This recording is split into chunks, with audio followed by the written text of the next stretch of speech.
की क्लास का जो कंटेंट है वो काफी यूनिक है और यही हमें बताएगा कि इवेंट कैसे हम ढूंढते हैं और किस हाउस से हम कौन सी इवेंट को ढूंढते हैं। बहुत स्लो स्लो चलेंगे। यहां से ही आपकी एस्ट्रो की जर्नी सबसे शानदार होने वाली है। ठीक है। लास्ट क्लास में हम लोगों ने जो डिस्कस किया था वो किया था कि जो आपकी हाउसेज हैं वो हमेशा फिक्स्ड होते हैं और राशियां जो होती है वो उन हाउसेज में मूव करती रहती है। ठीक है। इस टाइप से था। इसमें कुछ डाउट्स थे आशा के, वो अपन एंड में लेंगे। ठीक है। अभी हम पहले एक बार के लिए मैं आपको स्क्रीन शेयर कर रहा हूं। ये हाउसेज हैं जो आप लोगों को दिख रहे हैं, ये हाउसेज हैं। ठीक है जी। ये फर्स्ट हाउस जहां लिखा है ये हमेशा फर्स्ट ही रहेगा। इसमें कोई फर्क नहीं पड़ता कि यहाँ पर 1 नंबर लिखा है, 2 नंबर लिखा है, 3 नंबर लिखा है, 4 नंबर लिखा है, 5 लिखा है, 6 लिखा है, 7 लिखा है, 8 लिखा है, 9 लिखा है, 10 लिखा है, 11 लिखा है या 12 लिखा है। यानी 12 राशियों में से कोई सा भी नंबर यहाँ लिखा हो, इससे कोई फर्क नहीं पड़ता। हाउस हमेशा ये फर्स्ट ही रहेगा जहां फर्स्ट लिखा है। क्लियर है। इस फर्स्ट हाउस का ये आपको माइंड में रखना है कि कुंडली का पहला घर है ये। ठीक है। जो फर्स्ट हाउस है ना, आप ज्योतिष पढ़ोगे तो इसमें अलग अलग नामों से अलग अलग ज्योतिष पद्धतियों में इसे बुलाते हैं। देखो, जो पाराशर ज्योतिष है वो इसे भाव कहती है। भाव क्या कहती है? भाव। जब आप एस्ट्रोलॉजर्स के साथ बैठेंगे कभी चर्चा करेंगे तो वो कहेंगे ये पहला भाव है, ये दूसरा भाव है, ये तीसरा भाव है, ये चौथा भाव है, ये पांचवा भाव है, ये छठा भाव है, ये सातवां भाव है, ये आठवां भाव है, ये नौवां भाव है, ये 10वां भाव है, ये 11वां भाव है, ये 12वां भाव है। ठीक है। लेकिन जब आप कृष्ण मूर्ति पद्धति पढ़ेंगे तो ये बन जाएगा कस्प। क्या बन जाएगा? कस्प। उस समय ना ये हाउस कहलाएगा ना ये भाव कहलाएगा, उस समय ये कहलाएगा कस्प। क्लियर है।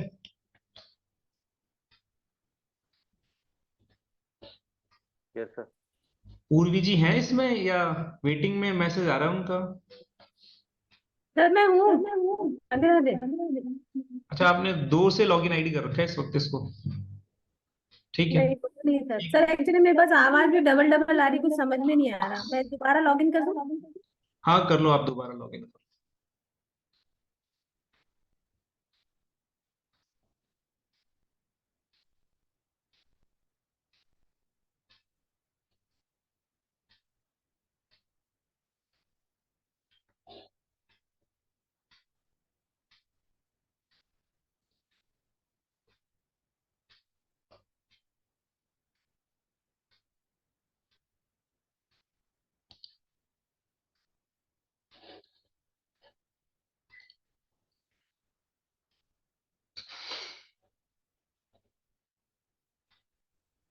हाँ जी। तो अब आप लोग नोट कर सकते हो ये बात, आप लोग लिखना चाहो तो लिख सकते हो आप अपनी समझ के लिए। जो मैं बता रहा हूं, पाराशर ज्योतिष में ये भाव के नाम से जाना जाता है। यानी जब भी आप पाराशर, अभी अपन जो पढ़ रहे हैं ये वैदिक एस्ट्रोलॉजी पाराशरी है, इसमें इसे भाव कहते हैं। ठीक है। इंग्लिश में इसे हाउस कह देते हैं। ये भाव है और इंग्लिश में इसे हाउस कह देते हैं, घर भी कह देते हैं। ठीक है। तो ये फर्स्ट हाउस है, पहला घर है, भाव है। पूर्वी जी मेरी आवाज आ रही है आपको? अनम्यूट करके बताओ।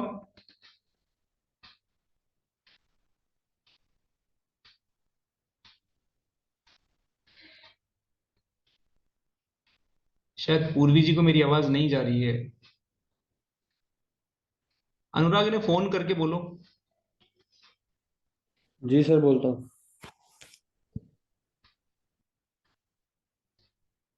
हाँ, तो ये लोग, ये सब बात आप लिख लीजिए कि पाराशर ज्योतिष में इसे हाउस कहते हैं, घर कहते हैं और भाव कहते हैं। लेकिन जब कभी आप कृष्ण मूर्ति ज्योतिष पढ़ोगे तब इसे कस्प कहते हैं। CUSP, कस्प कहते हैं इसे। सेम कुंडली रहती है पर इसका नाम बदल जाएगा, ये कहलाएगा कस्प।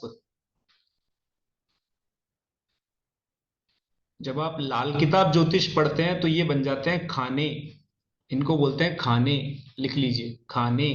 खाना नंबर 1, खाना नंबर 2, खाना नंबर 3, खाना नंबर 4, इस टाइप से। और ये याद रहे, ये हमेशा फिक्स्ड ही रहेंगे, किसी भी ज्योतिष पद्धति में ये चेंज नहीं होने वाले हैं। ऐसा नहीं कि फर्स्ट हाउस किसी और ज्योतिष में दूसरा फर्स्ट हाउस बन जाएगा, ऐसा हो ही नहीं सकता। क्लियर है ना? हमेशा फर्स्ट हाउस फर्स्ट ही रहेगा, सेवन सेवंथ ही रहेगा, सिक्स सिक्स ही रहेगा। जिस नंबर, बस माइंड में आपको ये रखना है कि बैकग्राउंड में जो नंबर लिखे हुए हैं वो आपके माइंड में रहने चाहिए हमेशा, कि फर्स्ट हाउस ये है। लाल किताब ज्योतिष में ये खाने हैं, केपी में ये कस्प है। यहां तक किसी को कोई डाउट है क्या? जो मैंने बताया सिर्फ नाम बताया, अगर हो तो हैंड रेज कर लो। No sir. हाँ ठीक है। पूर्वी जी आ गए क्या? सर 2 मिनट लगेगी उनको, उनके लैपटॉप में कुछ दिक्कत हो गई। अच्छा, चलो अपन 2 मिनट के लिए रुकते हैं। जब तक कोई किसी का पिछला डाउट है तो वो पूछ लीजिए।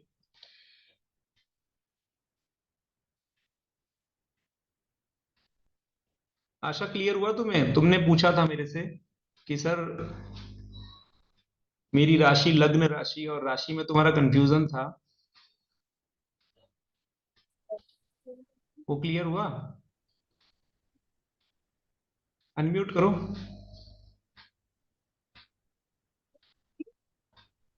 आवाज नहीं आ रही आशा मुझे तुम्हारी।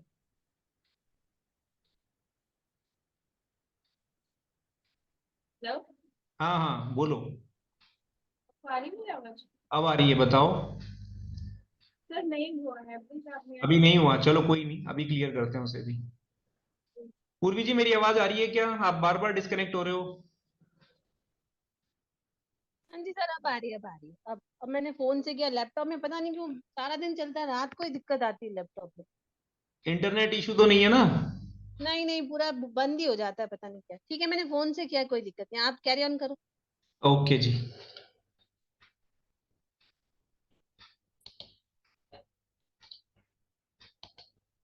आज हम लोग पढ़ेंगे कि हम किस हाउस से कौन सी इवेंट को देखते हैं। ठीक है ना?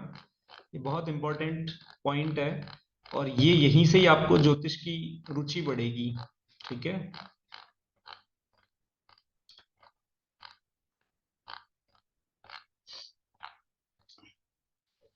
देखो, किसी भी कुंडली को जब हम अच्छे से सीखना चाहते हैं, उसे पढ़ना चाहते हैं, रीड करना चाहते हैं कि कुंडली हमें क्या कह रही है, कौन सा मैसेज दे रही है, कौन से कर्म हमें करने हैं, कौन से नहीं करने हैं, व्यक्ति कैसा है कैसा नहीं है, उन सब की जानकारी हमें कुंडली से मिलने वाली है। लेकिन उन चीजों को जानने के लिए जो कुंडली में लैंग्वेज लिखी हुई होती है वो 3 टर्म से लिखी हुई होती है। फर्स्ट, वो भाव कौन से भाव को डिनोट कर रहा है। सेकंड, वहां ग्रह कौन सा है। और थर्ड, वहां राशि कौन सी है।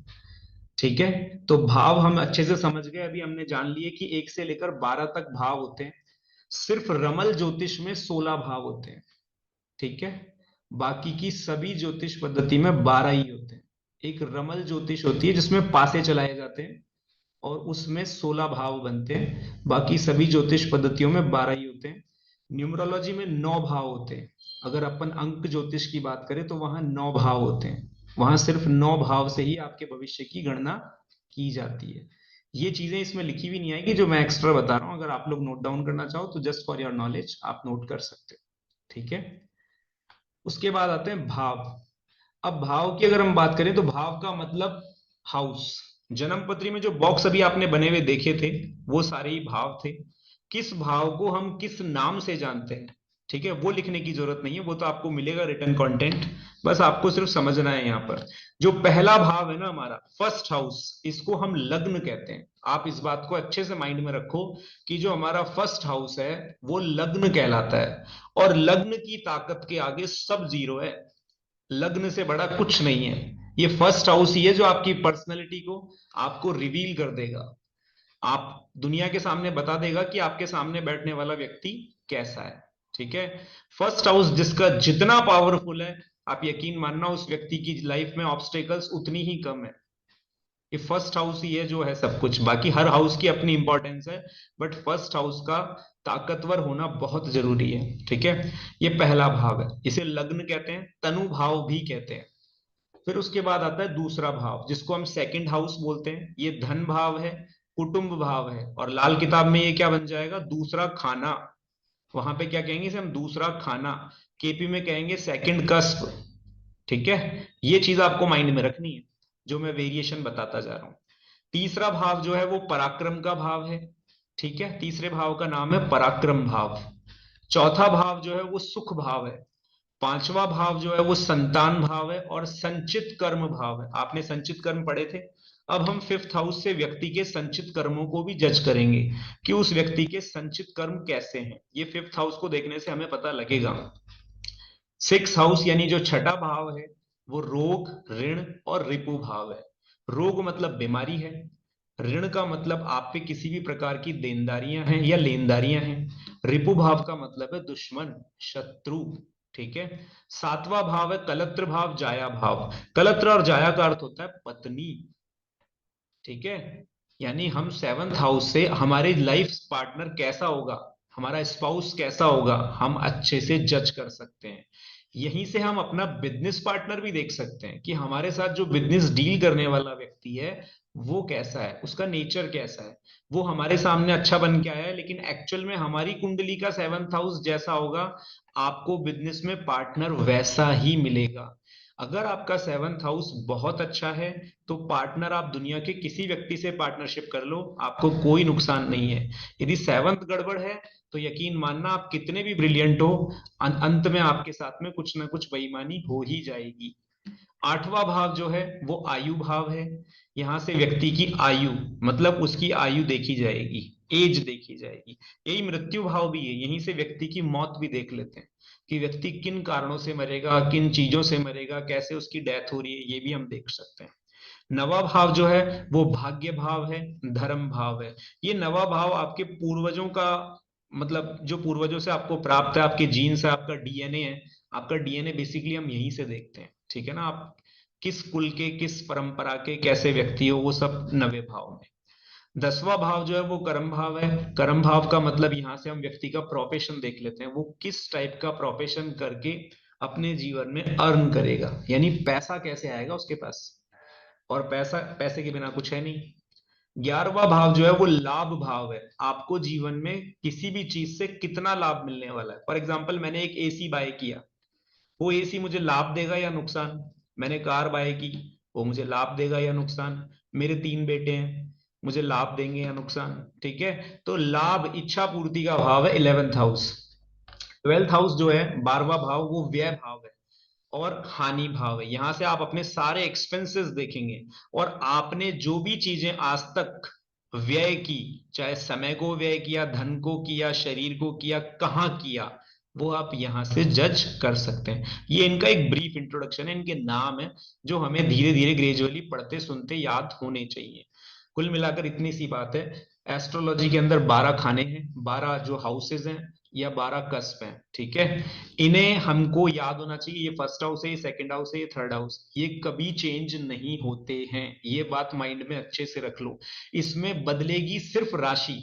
हम जब जन्मपत्री देखते हैं या मोबाइल में जन्मपत्री देखते हैं या किसी प्रिंट आउट से निकाली हुई जन्मपत्री को देख रहे होते हैं, तो उसमें वहां किसी की में 3 नंबर लिखा है फर्स्ट हाउस में, किसी के 4 लिखा है, किसी के 7 लिखा है, किसी के 12 लिखा है। कंफ्यूज मत हो, वो राशियों के नंबर है, वो हाउसेस के नंबर नहीं है। क्योंकि कोई भी सॉफ्टवेयर हाउसेस के नंबर मेंशन करके पत्री नहीं बनाता है। हाउसेस के नंबर माइंड में ही आपको सेट रखने हैं कि वो फर्स्ट है। क्लियर है? यहां तक किसी का कोई डाउट तो नहीं है? चलिए आगे बढ़ते हैं। अब राशियां, हमने हाउसेस को जान लिया, अब राशियों को जान लेते हैं। जो इन हाउसेस के अंदर नंबर लिखे हुए होते हैं ना, इन्हें ही राशियां बोलते हैं। ठीक है। ये राशियों के नंबर फिक्स्ड है। जैसे 3 नंबर का मतलब हमेशा मिथुन ही होगा, 7 नंबर का मतलब हमेशा तुला ही होगा, 11 नंबर का मतलब कुंभ ही होगा, 12 नंबर का मतलब मीन ही होगा। और किसी की कुंडली में 13 नंबर आ रहा हो तो भाई उसको वरदान है। ठीक है। उसकी राशियां इन 12 में नहीं है, तो वो तो यकीन मान ले कि वो गॉड का स्पेशल चाइल्ड है। ठीक है। तो ये राशियों के नंबर हैं, आपको ये हमेशा माइंड में रखने हैं, ये फिक्स्ड रहेंगे। एक नंबर हमेशा मेष राशि को ही बताएगा, चाहे आपका एक नंबर किसी भी हाउस में लिखा हो वो मेष राशि ही है। चाहे आपका 2 नंबर किसी भी हाउस में लिखा हो वो वृषभ राशि ही है। चाहे आपका 3 नंबर किसी भी हाउस में लिखा हो वो मिथुन राशि ही है। चाहे आपका 4 नंबर किसी भी हाउस में लिखा हो वो कर्क राशि ही है। चाहे आपका 5 नंबर किसी भी हाउस में लिखा हो वो सिंह राशि ही है। चाहे आपका 6 नंबर किसी भी जगह लिखा हो वो कन्या राशि ही है। ठीक है। 7 नंबर कहीं लिखा है वो तुला राशि है। इसी प्रकार से 8 लिखा है तो वो वृश्चिक है। 9 लिखा है तो वो धनु है। 10 लिखा है तो वो मकर है। 11 लिखा है किसी हाउस में तो वो कुंभ राशि है वहां। और अगर 12 किसी ने हाउस में लिखा है तो इसका मतलब वो मीन राशि है। यहां तक हमने जान लिया कि हाउसेस क्या हैं, राशियां क्या है। आज हम थोड़ा सा ग्रहों को भी देख लेते हैं कि ग्रह कौन कौन से मिलने वाले हैं। तो जब भी अपन पत्री देखते हैं तो हमें इन ग्रहों से मुलाकात होती है। इन घरों में नंबर्स के साथ साथ आप जब देखोगे तो कुंडली के अंदर आपको कुछ लोग भी दिखेंगे जो सूर्य, सन, चंद्रमा, मून, मंगल, मार्स, बुध, मर्क्यूरी, गुरु, जुपिटर, शुक्र, वीनस, शनि, सैटर्न, राहु, राहु ही रहेगा, केतु, केतु ही रहेगा, हर्षल, किसी जन्म पत्री में जिन्होंने भविष्य दर्शन से बना रखी होगी उनको वहां पर इंद्र दिखा सकता है। ठीक है। तो ये हर्षल है, अरुण है, और नेपच्यून वरुण है, और प्लूटो यम है। ये जो 10, 11, 12 नंबर के प्लेनेट हैं ये सिर्फ मुंडेन एस्ट्रोलॉजी का पार्ट है। ठीक है। इसे हम सिर्फ मुंडेन एस्ट्रोलॉजी में पढ़ते हैं। मुंडेन मैंने आपको बताई थी, ऐसी ज्योतिष होती है जिसकी आप प्रैक्टिस अगर अच्छे से कर लेते हैं तो आप अच्छे से किसी को बता सकते हैं कि आज का सेंसेक्स कहाँ जाने वाला है, गोल्ड किस दिन अपने पीक पर आएगा, किस दिन डाउन होगा, जापान में बाढ़ आएगी, भूकंप आएगा, हिंदुस्तान के किसी भी देश के साथ में कैसे संबंध बनने वाले हैं, इन सब के प्रिडिक्शन आप अखबार में कई बार देखते आए होंगे। ये सारे प्रिडिक्शन मुंडेन एस्ट्रोलॉजी से होते हैं और उन्हीं मुंडेन एस्ट्रोलॉजी में हर्षल, नेपच्यून और प्लूटो का विशेष रोल होता है। जैसे अगर आपने सुना हो, एक बार के टाइम ऑस्ट्रेलिया के जंगलों में आग लग गई थी और बड़ी भीषण आग लगी थी। ठीक है। उसमें प्लूटो का इंपॉर्टेंट रोल था। ठीक है। अगर एस्ट्रोलॉजिकली हम बात करें तो उस समय प्लूटो, उसका बहुत इंपॉर्टेंट रोल था। ये हम इसको हमारी एस्ट्रोलॉजी में क्यों नहीं डील करते, क्योंकि ये सन से काफी डिस्टेंस पे, ये इनकी ऑरा में हम नहीं आ पाते, इसलिए पूरे प्लेनेट पे इनका असर होता है, किसी व्यक्ति पे असर नहीं होता है। तो प्लेनेट के असर को हम इससे जज करते हैं कि प्लेनेट पे कितनी उथल पुथल होने वाली है, चाहे वो आर्थिक रूप में हो, शारीरिक रूप में हो, मानसिक रूप में हो, वो सब हम इसी से देखते हैं। जैसे अभी कोरोना महामारी आई तो इन 3 प्लेनेट का अध्ययन अनिवार्य है। फिर इस टाइप से अगर कोई बड़ी इवेंट घट रही है तो वहां पर आप इन 3 प्लैनेट्स को भी देखोगे। ठीक है। हालांकि जो फॉरेन एस्ट्रोलॉजी है, वेस्टर्न एस्ट्रोलॉजी, वो लोग इसे कंसीडर करते हैं, बट इंडियन एस्ट्रोलॉजी में इसे कंसीडर नहीं किया जाता। तो जो आपके हाउसेज हैं वो फिक्स हैं। हाउसेज में जो राशियां यानी नंबर लिखे हैं वो कोई से भी हो सकते हैं किसी भी हाउस में, और ये ग्रह भी किसी भी हाउस में कोई सा भी हो सकता है। इन ग्रहों में एक खास बात है, सूर्य, बुध और शुक्र ये हमेशा आपस में बहुत नजदीक ही बैठेंगे, यानी एक घर छोड़ करके, बस इनमें एक घर से ज्यादा डिस्टेंस नहीं आती, इनके बीच में एक घर का ही डिफरेंस हो सकता है मैक्सिमम। ठीक है। और राहु केतु हमेशा आमने सामने ही बैठेंगे। यदि किसी का कुंडली में राहु फर्स्ट हाउस में बैठा है तो इसका मतलब है केतु 7th हाउस में ही बैठेगा। यदि आपका राहु 2nd हाउस में बैठा है तो केतु आपका 8th हाउस में ही बैठेगा। ये फिक्स्ड है, ये कभी नहीं बदलेगा, 180 डिग्री पे रहेगा हमेशा। क्लियर है ये पॉइंट? यहां तक कोई डाउट है किसी के मन में? हैंड रेज कर सकता है, क्योंकि ये टॉपिक बहुत इंपॉर्टेंट है। ऐसे नहीं कि बाद में कहें सर ये समझ नहीं आया था। अगर अभी नहीं आ रहा हो तो अभी पूछ सकते हो, कोई दिक्कत नहीं।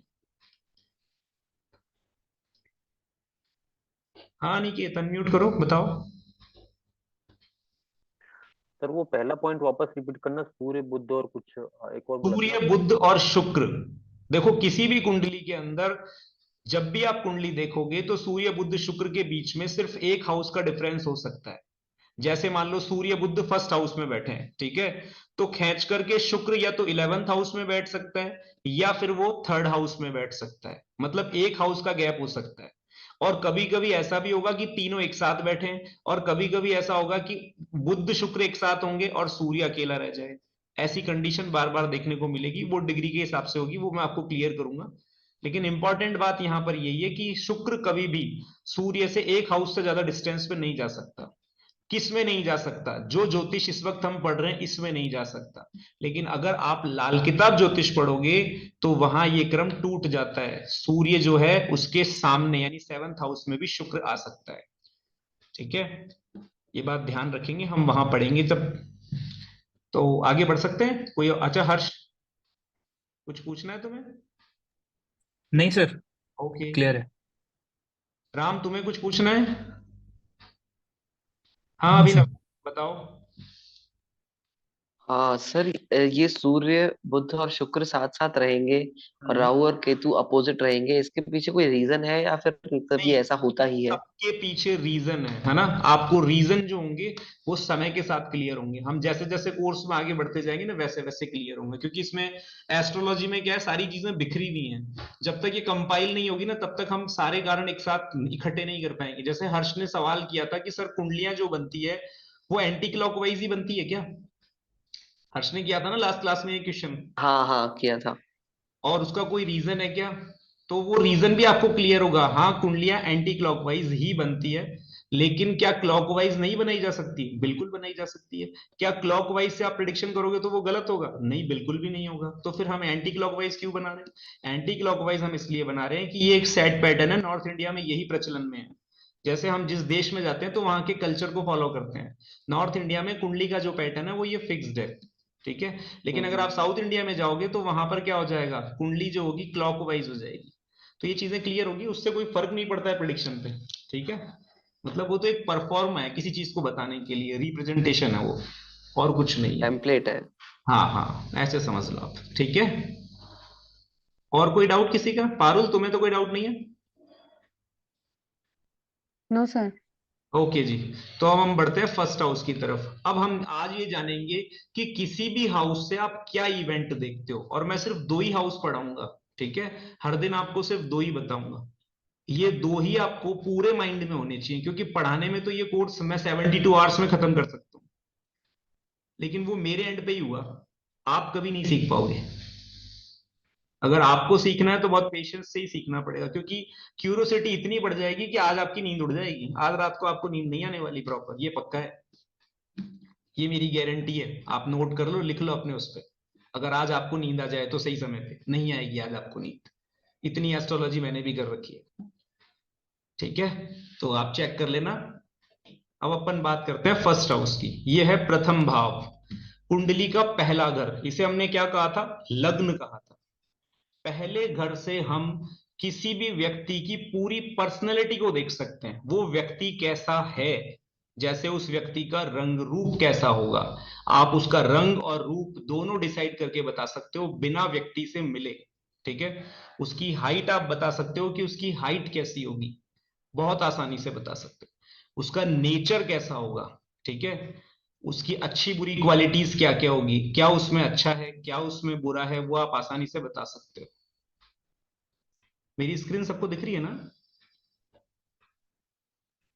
Yes yes yes, sir, yes visible. Sir. दिख रही है सर। ठीक है। नेक्स्ट है, उस व्यक्ति में कॉन्फिडेंस का लेवल कैसा होगा, उसका फर्स्ट इंप्रेशन कैसा होगा। जैसे बहुत लोग कहते हैं ना, first impression is the last impression. यानी व्यक्ति जब किसी से मिला तो उसका मिलने पर इंप्रेशन कैसा पड़ रहा है सामने वाले पर, ठीक है। उसके घर की ईस्ट डायरेक्शन कैसी होगी, यानी आपने सिर्फ कुंडली देखनी है और कुंडली देख के ही जज कर लोगे आप कि उस व्यक्ति की ईस्ट डायरेक्शन में कोई ना कोई जो भी चीज आपको दिख रही है वो कुंडली में दिखाई देगी स्पष्टतया, ठीक है। उसके चेहरे के सभी अंगों का अध्ययन, यानी चेहरे पर पड़ने वाले सारे अंग आप आसानी से कुंडली से देख पाओगे। जैसे बाल, बहुत लोग आपके पास आएंगे कंप्लेन लिखे कि भैया मेरे बाल जो है वो बहुत जा रहे हैं, मेरे बाल बहुत डैमेज हो रहे हैं। तो आपको उसके बाल अगर वापस देखने हैं, ठीक है, तो आपको ये चेक करना पड़ेगा कि उसका फर्स्ट हाउस कैसा है। अगर उसका फर्स्ट हाउस किसी क्रिटिकल सिचुएशन में आ गया है तो व्यक्ति अपने बालों से हाथ धो बैठेगा। तो क्या फर्स्ट हाउस में कुछ भी आएगा तो हम सबसे हाथ धो बैठेंगे? नहीं, एक समय पर एक ही इवेंट होगी, क्योंकि फर्स्ट हाउस तो 1 लाख चीजों को बताएगा। तो क्या 1 लाख चीजों में असर आएगा? क्या नहीं आएगा, ठीक है। ऐसे ही बाल, नाक, कान, आंख, होठ, ये सब हमें फर्स्ट हाउस से पता चल जाते हैं। व्यक्ति का नजरिया कैसा होगा, यानी वो लाइफ को लेकर पॉजिटिव है या लाइफ को लेकर नेगेटिव है, उसकी थॉट कैसी है लाइफ को लेकर के, ये आपको फर्स्ट हाउस देखने से ही पता चल जाएगा। अब सवाल यह है कि सर पता कैसे चलेगा? ये अपन इस कोर्स के दौरान जैसे जैसे आगे बढ़ते जाएंगे, मैं आप लोगों से कम 3 या 4 सेशन में आप लोगों को ही मौका दूंगा जिसमें आप आराम से बता पाओगे किसी भी व्यक्ति की पर्सनैलिटी के बारे में। और कुंडलियां मैं सब रैंडमली खोलूंगा, आप निश्चिंत रहो। आपके जानकारों की नहीं होगी वो, लेकिन आपको कंफर्मेशन मिलेगी। ठीक है, व्यक्ति का झुकाव किन किन चीजों पर होगा, यानी इंक्लिनेशन, व्यक्ति की किस चीज में बहुत ज्यादा झुकाव है। जैसे आप देखना, फर्स्ट हाउस के कारण ही बहुत से लोग जो होते हैं वो कांच के सामने जाएंगे ना तो 4 बार 5 बार कांच के सामने जाने की कोशिश करते हैं, बाल बनाएंगे, बार बार देखेंगे अपने आप को, बार बार देखते रहते हैं। ये सारा सिम्टम कहां से आ रहा है? फर्स्ट हाउस से आ रहा है। ठीक है, यही घर हमें बताएगा कि व्यक्ति रिचुअल्स को मानेगा या नहीं मानेगा। यानी इस घर से हम जान सकते हैं कि ये बच्चा संस्कारी होने वाला है या नहीं होने वाला है। मान लो पिता ने तो बड़ी उम्मीद कर रखी है, मेरा बेटा मेरा बेटा मेरा बेटा ऐसा करने वाला है, मेरा बेटा वैसा करने वाला है, और पता लग रहा है बेटा जो होगा यहाँ पर रिचुअल्स की धज्जियां उड़ाने वाला होगा, क्या करोगे? ठीक है, जिद रखेगा या मिलनसार होगा। यानी एक तो होता है कि बेटा जिद रखे अपनी, एक होता है कि मिलनसार होगा। प्रारब्ध का भोग, आपने प्रारब्ध वाले कर्म पढ़े थे, उनका भोग अर्थात वो कर्म जो हमने पिछले कई जन्मों में किए हैं, वो सारे के सारे कर्म हम इसी घर से देखेंगे भी और भोगेंगे भी। यानी उसी के अनुरूप हमारा घर तय होगा, उसी के अनुरूप हमारा जन्म तय होगा, हमारे हमारे सारे रिश्तेदार उसी के अनुरूप तय होंगे। यदि फर्स्ट हाउस किसी का खराब है ना तो यकीन मानना उसका जन्म भी ऐसे ही घर में होगा। यदि फर्स्ट हाउस किसी का बहुत स्ट्रांग है तो ये यकीन मानना कि उसका जन्म फिर उसी परिवार में होगा जहां वो सोने की चम्मच मुंह में लेके पैदा हुआ हो। ये निर्भर सारा फर्स्ट हाउस पे ही करेगा। ठीक है, इसके बाद अगर हम बात करेंगे हमारे जीवन के 1 से 25 साल तक की आयु, यानी 1 to 25 तक व्यक्ति कैसा रहने वाला है, किन चीजों की तरफ ज्यादा झुकाव होगा। जैसे अपन ये कहते हैं ना, बच्चा बड़ा हो गया 25 के बाद, अब तो समझने लग गया, ये समझ वाली बात आने लग गई। क्यों? क्योंकि वो 25 के दायरे को क्रॉस कर गया। तो ये 25 में फर्स्ट हाउस होता है, तो इसमें बच्चा छोटी छोटी चीजों की जिद भी कर लेता है, हर बात पे मनमानी भी कर लेता है, तो वो इससे मुक्त होता है धीरे धीरे धीरे धीरे, और बच्चे की जो अंडरस्टैंडिंग है वो डेवलप होना शुरू हो जाती है। तो हमारे जीवन के 1 से 25 साल, अच्छा 1 से 25 साल में मान लो कोई व्यक्ति है जो बहुत क्रिटिकली परेशान है, उसको कोई डिजीज है या वो उसको कैंसर डिटेक्ट हो गया या कोई अन्य बीमारी डिटेक्ट हो गई, तो हम उसको यहीं से ही देखेंगे। ये टीचिंग के नाम से कौन है भाई? टीचिंग नाम से किसी ने एंटर किया है? मोनिका होगी सर। अच्छा, मोनिका अपने नाम को रीनेम करो, टीचिंग हटाओ।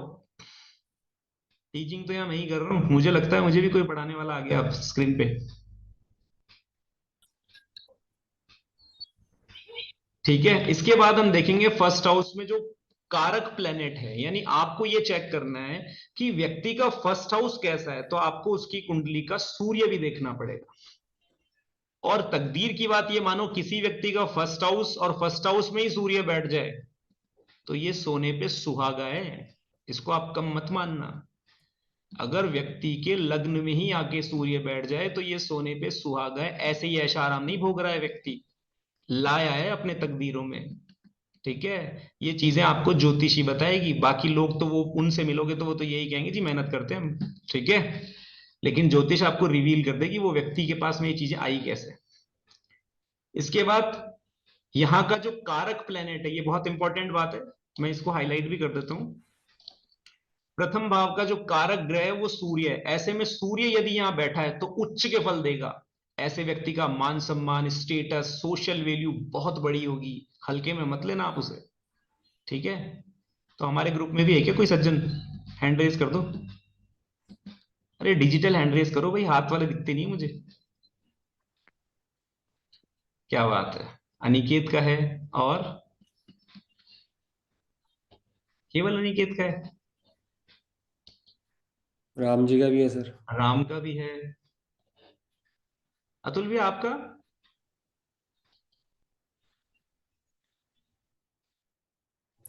हाँ सर, मेरा भी है सर। सर हैंड रेज करो, छिपाओ मत। ठीक है सर। हाँ जी, तो जिसका भी फर्स्ट हाउस में सन है ये बहुत स्ट्रांग पर्सनैलिटी है, इसमें कोई संदेह नहीं है, यदि लग्न पीड़ित नहीं हो तो। ठीक है, इसको भी हम पढ़ेंगे क्योंकि इसको एनालिसिस कई एंगल से किया जाएगा। मान लो आपका केवल सन बैठा है, मोस्ट ब्यूटीफुल है, कोई दिक्कत नहीं है, लेकिन सन के साथ में उसके और रिश्तेदार भी बैठे हैं, तब थोड़ा क्रिटिकल है। ठीक है, तो एक एक चीज को हम डिटेल में देखेंगे। आगे बढ़ते हैं। इसके विपरीत यहां पर अगर किसी की कुंडली में शनि बैठा है तो फिर वो वहां पर कैसे फल देता है? नीच के। अब नीच के फल क्या है इसको समझते हैं। देखो नीच का मतलब होता है ग्रह में स्ट्रेंथ नहीं है, तो यहां शनिदेव आकर के क्या हो जाते हैं, पीड़ित हो जाते हैं। मतलब शनिदेव यहाँ कुछ अच्छा कर नहीं पाते उस व्यक्ति के लिए, तो इसलिए वो पीड़ित हो जाते हैं। इसलिए हम यहाँ पर शनि को कैसा मानते हैं कि शनि यहाँ पर बलहीन है। कालपुरुष कुंडली, ये यहाँ पर एक शब्द आया है जो आपके लिए एकदम नया है, मैं इससे आपका परिचय करवा देता हूं एक बार के लिए। ठीक है, कालपुरुष कौन है, सबसे पहले ये जानना बहुत जरूरी है। इस सृष्टि का जब आरंभ हुआ, विधाता ने ये फैसला किया कि वो एक से अनेक होना चाहता है, तो उसकी जो कुंडली है वही काल पुरुष की कुंडली है। यदि आप काल पुरुष के रूप में देखते हो तो वो भगवान शिव भी हो सकते हैं, वो भगवान विष्णु भी हो सकते हैं, और उनकी जो ये कुंडली है वो फिक्स्ड है। काल पुरुष की जो ये कुंडली है वो फिक्स्ड है। फिक्स्ड कैसी है, यानी उसमें फर्स्ट हाउस में हमेशा मेष राशि ही आएगी, सेकंड हाउस में हमेशा वृष राशि ही आएगी। ठीक है, इसी प्रकार से थर्ड हाउस में मिथुन राशि ही आएगी। अब आप, हमारे ग्रुप में 2 लोग ऐसे भी हैं जिनकी कुंडली कालपुरुष कुंडली से भी मैच होती है, एक अनिकेत है, एक अतुल भैया है। क्लियर है? और भी कोई है क्या? हैंड रेस कर लो कोई है तो। जिनके फर्स्ट हाउस में फर्स्ट साइन ही आ गया वो कालपुरुष की कुंडली हो गई, यानी उनकी कुंडली ईश्वर की कुंडली से मैच होती है।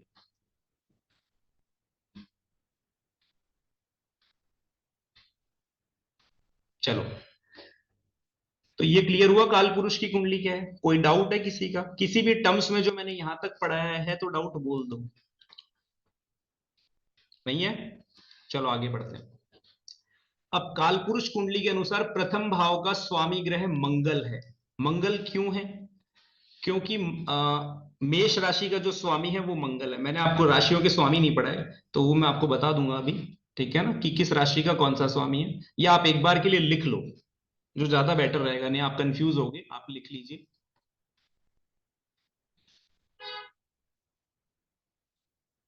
1 से 12 नंबर लिख लो आप लोग, और राशियों के नाम लिख लो, मेष, वृष, मिथुन, ऐसे करके लिख लो आप लोग।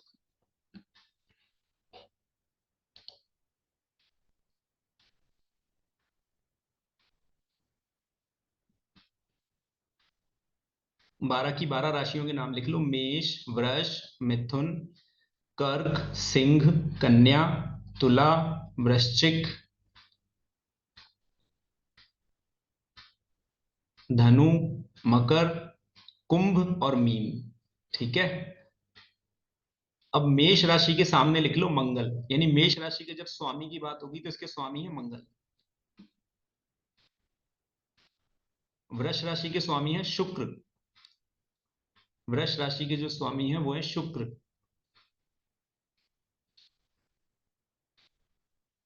मिथुन राशि के स्वामी है बुध, मर्क्यूरी, बुध।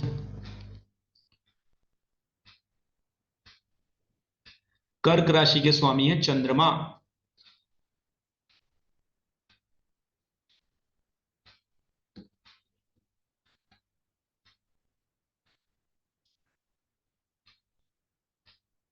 जो सिंह राशि है उसके स्वामी है सूर्य भगवान, सूर्य। कन्या राशि के बुध हैं,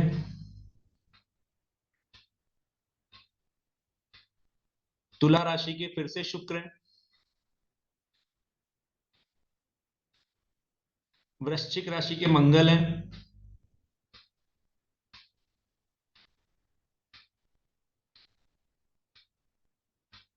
धनु राशि के गुरु हैं,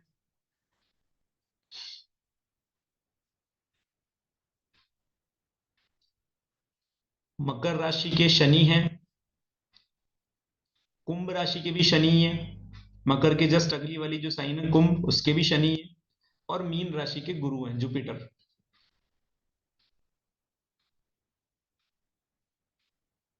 तो ये 12 राशियों के प्लेनेट हैं। देखो सब प्लेनेट्स के पास में आप चेक करो, एक तो चंद्र सूर्य को छोड़ दो, चंद्रमा और सूर्य को छोड़ दो, बाकी सभी प्लेनेट के हिस्से में 2-2 राशियां आ गई। मंगल के पास भी 2 है, शुक्र के पास भी 2 है, बुध के पास भी 2 है, गुरु के पास भी 2 है, शनि के पास भी 2 है। ठीक है, राहु केतु के पास में किसी भी राशि का अधिकार क्षेत्र नहीं है, यानी वो मालिक नहीं है किसी भी राशि के। राहु केतु आगे पढ़ेंगे कि उनको अधिकार कैसे मिलते हैं, ठीक है ना, बड़े रहस्यमयी प्लेनेट है वो, अपना अधिकार ले लेते हैं वो खुद। चलो तो यहां से वापस आते हैं हम अपने कंटेंट पे। कालपुरुष कुंडली के अनुसार प्रथम भाव का स्वामी ग्रह मंगल है, और मंगल भी यहाँ शुभ ही होता है। यदि किसी की कुंडली में यहाँ मंगल बैठा है तो वो भी शुभ ही है। ठीक है, हमारे भारत के यशस्वी प्रधानमंत्री नरेंद्र मोदी जी का वृश्चिक लगन है और मंगल इनके लग्न में ही बैठा है। वृश्चिक राशि का स्वामी भी है और मंगल इनके लग्न में ही बैठा है। आज तक के पहले प्रधानमंत्री हैं जो स्कॉर्पियन असेंडेंट के हैं।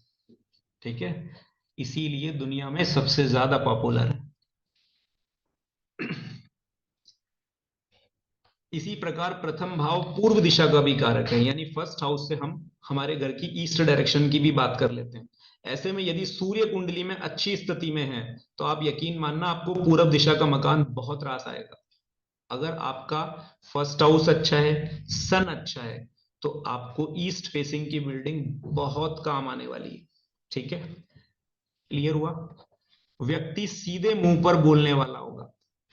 ठीक है, पीठ पीछे बात बनाने वाला होगा, किस हद का जिद्दी होगा, अनुशासित होगा, अनुशासन नहीं रख पाएगा। यानी ये बात आपको फर्स्ट हाउस देखते ही पता चल जाएगी। अगर आप किसी व्यक्ति को कुंडली देख रहे हो और उसका फर्स्ट हाउस रीड कर रहे हो तो आपको पता चल जाएगा कि ये सीधे सीधे बात करेगा या बातें घुमा घुमा के बातें करेगा। मतलब इससे हम उसके बोलने की ये टैक्ट देख लेंगे। पीठ पीछे से तो बातें करने वाला नहीं होगा। जिद होगा तो किस हद तक का जिद्दी होगा, और अगर डिसिप्लिन की बात करेगा तो किस डिसिप्लिन में रह पाएगा ये। ठीक है, प्रथम भाव से हम किसी भी व्यक्ति की मेहनत को भी देख सकते हैं कि वो कितने एफर्ट लगाएगा। जैसे आपको तो कहता जी मैं बहुत मेहनत करता हूँ, और आपने कहा बताना जी आपका कौन सा, तो पता चल जाएगा आपको वो कितना मेहनती है। ठीक है, उसका संघर्ष आपको दिखेगा फर्स्ट हाउस से, उसकी सारी कोशिशें आपको दिखेगी, उसने जितने भी एफर्ट डाले हैं जिंदगी में वो दिखेंगे। उसका आलस भी आपको यहां से दिखेगा। उसकी लगन, लगन का मतलब है आप किसी काम, कहते हैं ना लगन तुमसे लगा बैठे जो होगा सो देखा जाएगा। तो आपके अंदर कितनी ललक है काम को करने की, वो यहां से देखी जाती है। अपनी आजीविका के लिए व्यक्ति के सर्वाधिक एफर्ट, यानी व्यक्ति कुछ कमाना चाहता है तो कमाने के लिए उसने अपना कितना जीवन झोंका, कितनी मेहनत करी, किस हद तक वो अपने परिवार के से दूर रहा पैसा कमाने के लिए, क्या नहीं किया उसने, तो वो सारे एफर्ट हम यहां से देख सकते हैं। किसी भी व्यक्ति के घर की चार दीवारी कैसी होगी, यानी उसका घर अंदर से कैसा दिखता होगा, ये फर्स्ट हाउस हमें बता देगा। आप किसी का फर्स्ट हाउस देख के ही जज कर सकते हो कि ये व्यक्ति तो कह रहा होगा भाई ये आलीशान होटल में रहता है, पर अगर आपको उसकी डेट ऑफ बर्थ पता है, यदि आपने उसका फर्स्ट हाउस देखा, तो आप समझ जाओगे कि इसका घर ये बता रहा है बिल्डिंग है, कोठी है, फलाना है, लेना देना कुछ भी नहीं, किराए पे रहता है। ठीक है, ये फर्स्ट हाउस ही हमें क्लियर कर देगा। इसके बाद व्यक्ति ब्रॉड माइंडेड होगा या नैरो माइंडेड होगा। बहुत से लोग आपको मिलेंगे जिनसे बात करके आपको ऐसा लगेगा भाई बहुत ही, इनका तो लेवल बहुत शानदार है, बहुत ब्रॉड है। और बहुत से लोग ऐसे होंगे जिनकी बातचीत ही आपको बता देगी तो बहुत नैरो माइंडेड है। ठीक है, किसी भी काम में व्यक्ति के सफल और असफल होने के, यानी सक्सेस और फेलियर के कितने चांस है।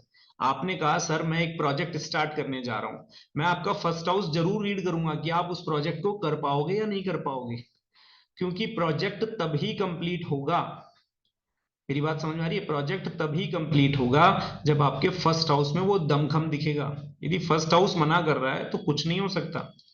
ठीक है, फिर व्यक्ति की शारीरिक बनावट, वो सुंदर है, ठीक ठीक है, या फिर नहीं है सुंदर, ये हम फर्स्ट हाउस को देखते ही समझ जाएंगे। फर्स्ट हाउस जैसे ही हम देखेंगे हमें पता चल जाएगा व्यक्ति है। जितने भी एक्टर्स हैं उनके फर्स्ट हाउस अच्छे होने बहुत जरूरी है। अगर वो फर्स्ट हाउस अच्छा नहीं होगा तो लुकिंग नहीं आएगी उनमें। ठीक है ना, वो जो गुड लुकिंग वाली बात आती है ना, वो फर्स्ट हाउस से ही आती है, अपीयरेंस। इसी भाव से व्यक्ति की समझने की शक्ति हमें पता लगती है कि उसमें समझने का स्तर कितना है।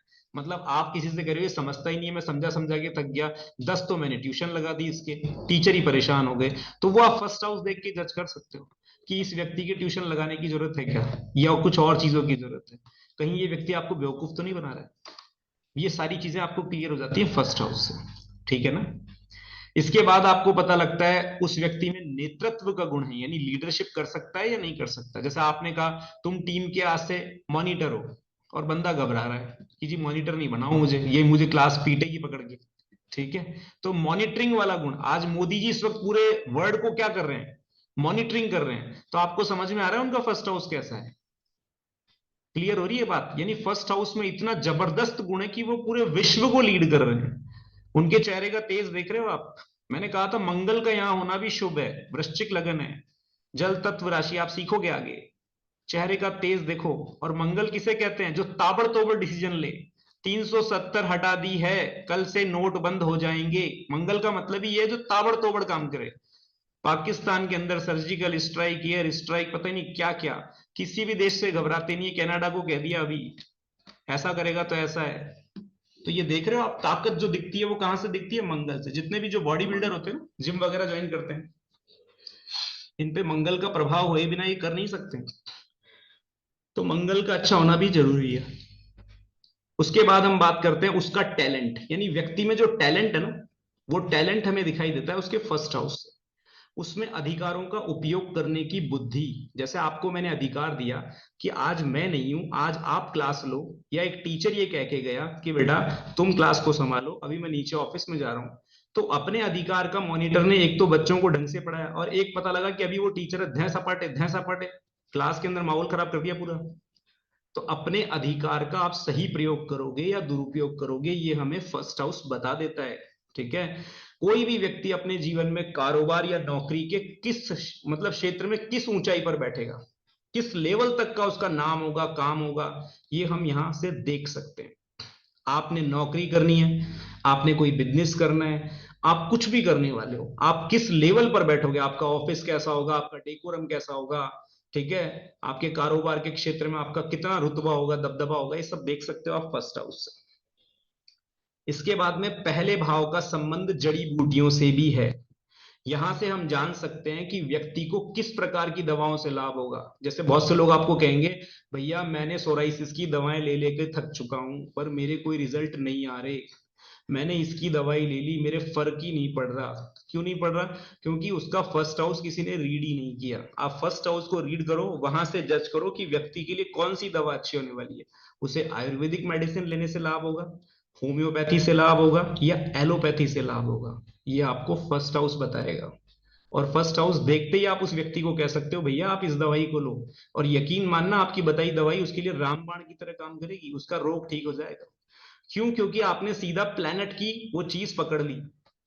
बात समझ में आ रही है मेरी? फिर किसी भी व्यक्ति में अहंकार, यानी किस लेवल का अहंकार होगा, या फिर कितनी विनम्रता होगी, उसका रवैया कैसा होगा। व्यक्ति आध्यात्मिक होगा, मतलब आस्तिक होगा या नास्तिक होगा, भगवान के प्रति भी झुकाव रखेगा या नहीं रखेगा। व्यक्ति में स्वाभिमान की मात्रा होगी या अभिमान की मात्रा होगी, और होगी तो फिर कितनी होगी। कहीं ऐठीला, कहीं अकड़, बहुत ज्यादा गुस्सा, सुलझे हुए दिमाग का होगा या उलझे हुए दिमाग का होगा, या हर बात ही उल्टी करेगा। कुछ लोग होते हैं जिनसे आप कितना ही सीधा बोल लो वो जवाब ही उल्टा देते हैं। आप समझ जाओ फर्स्ट हाउस कैसा है। क्लियर है? इस घर से हमारी उठ बैठ किस प्रकार के लोगों के साथ है, यानी कि हमारा ड्राइंग रूम कैसा है। फर्स्ट हाउस जिस व्यक्ति का जैसा होता है उसकी लाइफ में वैसे ही लोग उसके साथ उठते बैठते हैं। क्लियर है? यदि फर्स्ट हाउस अच्छा है तो व्यक्ति की उठ बैठ अच्छे लोगों में ही होती है। यदि फर्स्ट हाउस आपका खराब है तो फिर उसको वो कहते हैं ना कि नशेड़ी को नशेड़ी ढूंढ ही लेता है, जुआरी को जुआरी ढूंढ लेता है। तो वो सब मिल जाते हैं आपको अपने आप, क्योंकि आपका फर्स्ट हाउस उन्हें बता देता है कि तेरे मतलब के लोग यहाँ है ही नहीं भाई, तू कहां भटक रहा है। इसी भाव से उस धन को और उस गाड़ी घोड़े को भी देखा जाता है जो व्यक्ति ने अपने प्रयासों से अर्जित किया है। जैसे आपने किसी के यहाँ नौकरी करी, नौकरी करते करते आपने 50,000 रुपए जोड़े और आज आप मोटरसाइकिल लेके आ रहे हो, तो ये नौकरी करके जो आपने 50,000 की मोटरसाइकिल खरीदी है ये फर्स्ट हाउस ही बताएगा, क्योंकि यहाँ आपने सारे एफर्ट मोटरसाइकिल के लिए गए हैं। आपने दूसरा तो कोई काम ही नहीं किया ना, केवल मोटरसाइकिल के लिए आपने सारे एफर्ट लगाए। फिर कोई भी व्यक्ति कितना बीमार रहेगा, लाइफ उसकी कैसे जाने वाली है, बीमारी में जाने वाली है, शारीरिक रूप से ठीक रहेगा नहीं रहेगा, या मेडिसिन पे लाइफ चलेगी, ये सब कुछ आप फर्स्ट हाउस से देख सकते हो। आई होप कि आपको यहां तक सभी को क्लियर होगा। फिर भी यदि नहीं है तो बताओ। और ये फर्स्ट हाउस का सिर्फ ब्रीफ इंट्रोडक्शन है। एस्ट्रोलॉजी में बहुत सारे काइंड्स हैं, जब हम पढ़ते हैं तो आप यकीन मानना कि एक हाउस से देखने वाली जो इवेंट है ना, एक व्यक्ति अगर एक होरोस्कोप की बात करूं तो एक महीने में भी नहीं देख सकता, एक महीने में भी नहीं देख सकता है वो होरोस्कोप। अगर मैं उसे ये कहूं कि तुम इस होरोस्कोप को 1 महीने में कंप्लीट करके दे देना मुझे, आप नहीं देख पाओगे। हम सिर्फ मोटी मोटी इवेंट्स देखते हैं, अभी आप जो देख रहे हो वो सब मोटी मोटी इवेंट्स हैं, बाकी इन डिटेल इन डेप्थ में भी आप जा सकते हो।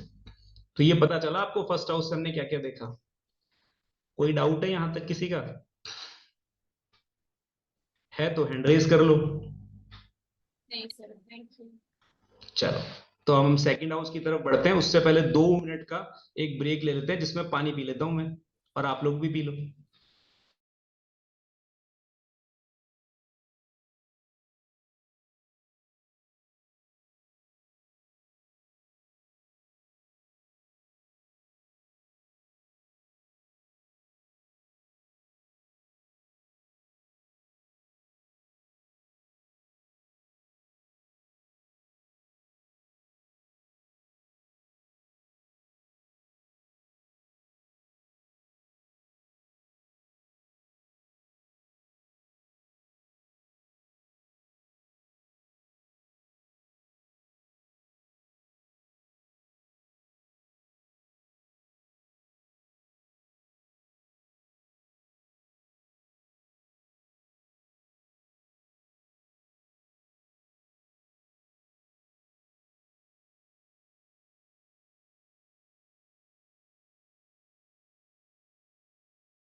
हाँ जी, आ जाइए सब लोग।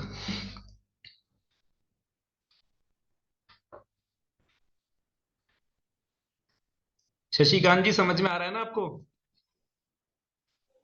Yes sir. फर्स्ट हाउस से इतनी सारी चीजें देखी जाती है, आप देख लो।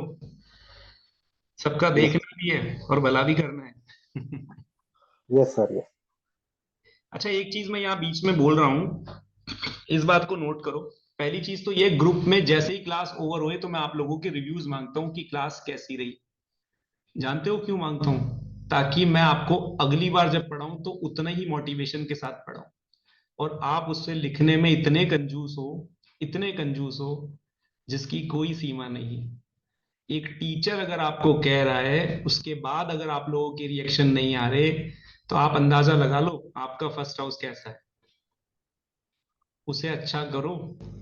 वहां पर आप लोगों को मेहनत करनी चाहिए कि सर बोल रहे हैं, आप सीख मेरे से रहे हो। इस वक्त आप सब भले ही उम्र में मुझसे कोई बड़ा हो कोई छोटा हो, पर पद में सब मुझसे छोटे ही हो गए हो, ये याद रखना। और जिससे सीखते हैं उसका सम्मान सबसे पहले है। और यहाँ मैं आपसे उस पे रिव्यूज ही मांग रहा होता हूँ, अकाउंट नंबर नहीं भेजा मैंने गूगल पे फोन पे के लिए कि भाई कंट्रीब्यूट करो, ठीक है? तो वहां कंजूसी नहीं चाहिए। चलिए सेकंड हाउस पे बढ़ते हैं। अब सेकंड हाउस से देखते हैं कि हम क्या क्या देख सकते हैं। सेकंड हाउस कुंडली का दूसरा घर है, ठीक है ना? दूसरे भाव का जो कारक ग्रह है, ये भी आपको पता होना चाहिए साथ ही साथ में जो मैं बता रहा हूं। कारक ग्रह क्या है यहाँ? बृहस्पति। फर्स्ट हाउस का कारक प्लेनेट कौन था? सन, सूर्य। और यहां का कारक प्लेनेट कौन है? बृहस्पति। अब ये बृहस्पति यहां का कारक है। कारक क्या होता है? कारक का मतलब होता है वो प्लेनेट जो सेकंड हाउस के सारे एट्रीब्यूट्स को हमें देने वाला है। यानी सेकंड हाउस को तो हमें देखना ही देखना है, साथ ही साथ में उस प्लेनेट को भी देखना है कुंडली देखते समय, ठीक है? तो कुंडली का दूसरा घर, दूसरे भाव का कारक ग्रह बृहस्पति है, परंतु कालपुरुष कुंडली में यहां पर राशि कौन सी पड़ती है? वृष राशि पड़ती है। इसलिए यहां का मालिक यानी मालिकाना हक किसके पास भी है? शुक्र के पास भी है। चंद्रमा यहां पर उच्च के होते हैं और कोई ग्रह यहां नीच नहीं होता है। ये अभी के लिए आप स्किप कर देना, मतलब आपको ये थोड़ा सा टिपिकल लगेगा कि ये क्या आ गया बीच में, तो ये स्किप कर देना, ठीक है ना? आपको धीरे धीरे क्लियर होगा उच्च क्या होता है, नीच क्या होता है, क्योंकि मैंने कहा ना एस्ट्रोलॉजी में क्या होता है। हाँ हर्ष, आपने हाथ खड़ा कर रखा है, बताओ। सर कारक क्या होता है, एक बार प्लीज वापस एक्सप्लेन कीजिए ना। कारक का मतलब है वो प्लेनेट है जो हमें वो सारे एट्रीब्यूट देगा अगर वो उस घर से रिले मतलब जैसे उस जो घर हमें वो देने वाला है ना, जैसे एग्जांपल फर्स्ट हाउस हमें इतनी सारी चीजें देने वाला है, तो उस प्लेनेट उसके निमित्त हम किस प्लेनेट को देखें, तो हम सूर्य को भी देखेंगे वहां पे। फर्स्ट हाउस तो देखेंगे ही देखेंगे, लेकिन सूर्य को भी देखेंगे, तब जाके हमारी लाइफ में वो इवेंट अच्छी होने वाली ओके। है ना। अब यहाँ दूसरे भाव से हम किसी भी व्यक्ति की बोली भाषा देखते हैं। जब आपके पास में कई लोग ऐसे मिलते हैं जिनकी भाषा बहुत अच्छी होती है और कईयों की भाषा जो होती है बड़ी खराब होती है, उखड़ी हुई भाषा होती है, तो ये भाषा का मेन प्लैनेट, मतलब हम भाषा कहाँ से देखेंगे, सेकंड हाउस से देखेंगे, व्यक्ति कैसी बोली भाषा रखता है।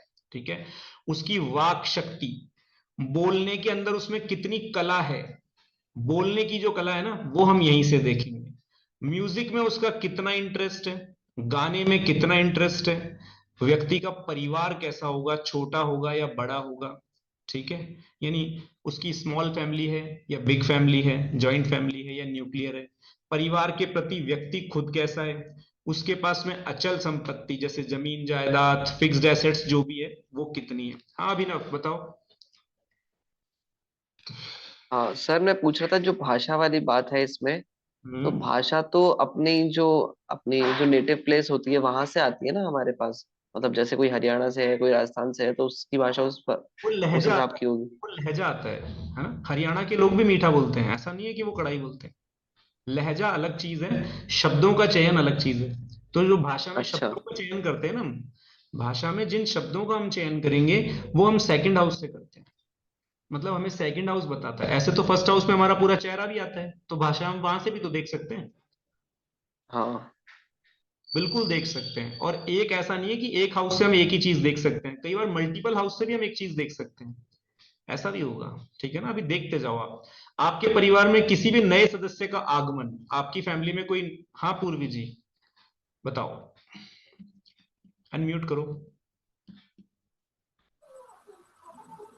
सर मैं पूछ रही थी, जैसे आपने बोला ना अभी बृहस्पति इसके सेकंड का कारक ग्रह है और फर्स्ट में भी सन को देखेंगे, हाँ तो फर्स्ट यहाँ का पर हम कारक राशि भी देखेंगे। नहीं, हाँ देखो मेरी बात सुनो, जब हम कुंडली की प्रिडिक्शन करेंगे तब हम क्या क्या देखेंगे वो सेकंड चीज है। अभी के लिए हमें सिर्फ ये समझना नहीं है नहीं, मैं काल पुरुष की कुंडली के अगर जैसे टॉरस पड़ता है वो देखेंगे कि नहीं? बिल्कुल टॉरस देखेंगे, टॉरस देखेंगे, ठीक। इसीलिए हमने लिख रखा है मालिकाना हक किसके पास है, शुक्र के पास है। हमने लिखा है ना ऊपर कि मालिकाना हक शुक्र के पास है, जो रेड कलर का हाईलाइट हो रहा है उसे चेक करो, तो वो शुक्र के पास है मालिकाना हक, है ना, वो हम देखेंगे यहां से भी। अब आपके परिवार में कोई भी नया मेंबर, जैसे आपने कहा जी मुझे मेरे बेटे की शादी करनी है, तो बेटे की शादी करोगे तो क्या लाओगे, बहू लाओगे।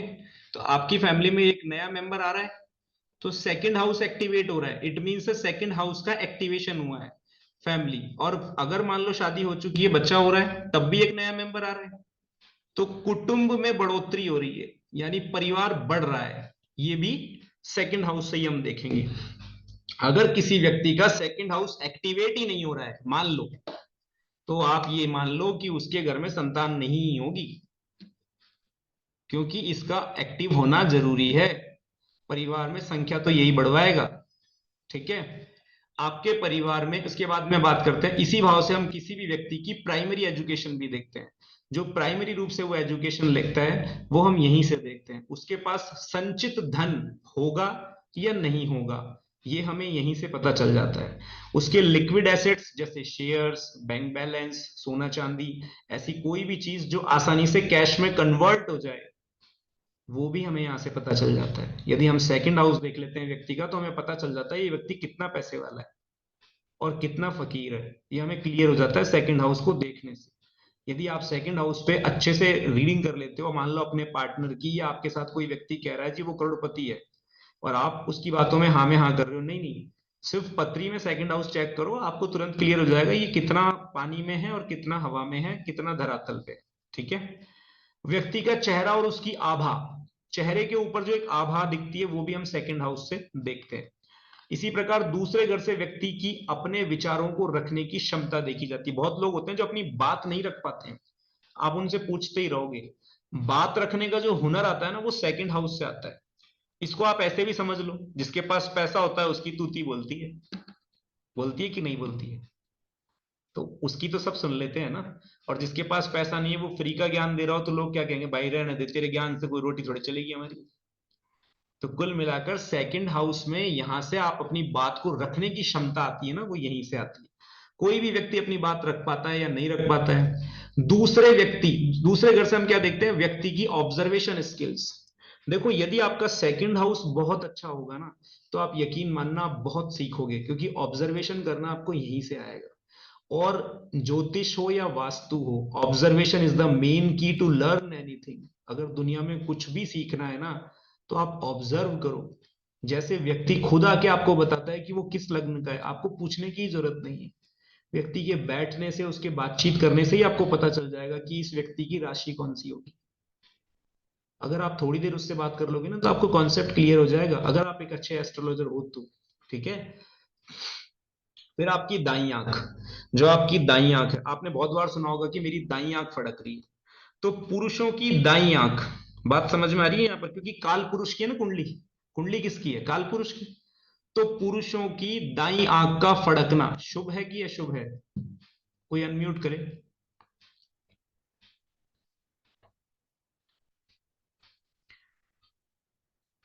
अरे भाई कोई अनम्यूट करे आप में से सारे, मैं कोई सर, बच्चों को थोड़ी पढ़ा रहा हूँ। सर अशुभ है सर। अशुभ है। हाँ हाँ जी। और कोई? पुरुष सर की, दाई को तो शुभ ही मानते हैं सर। Very good. शुभ ही मानो। पुरुषों की दाई शुभ आंख मानो। फड़कना शुभ है, अशुभ नहीं है।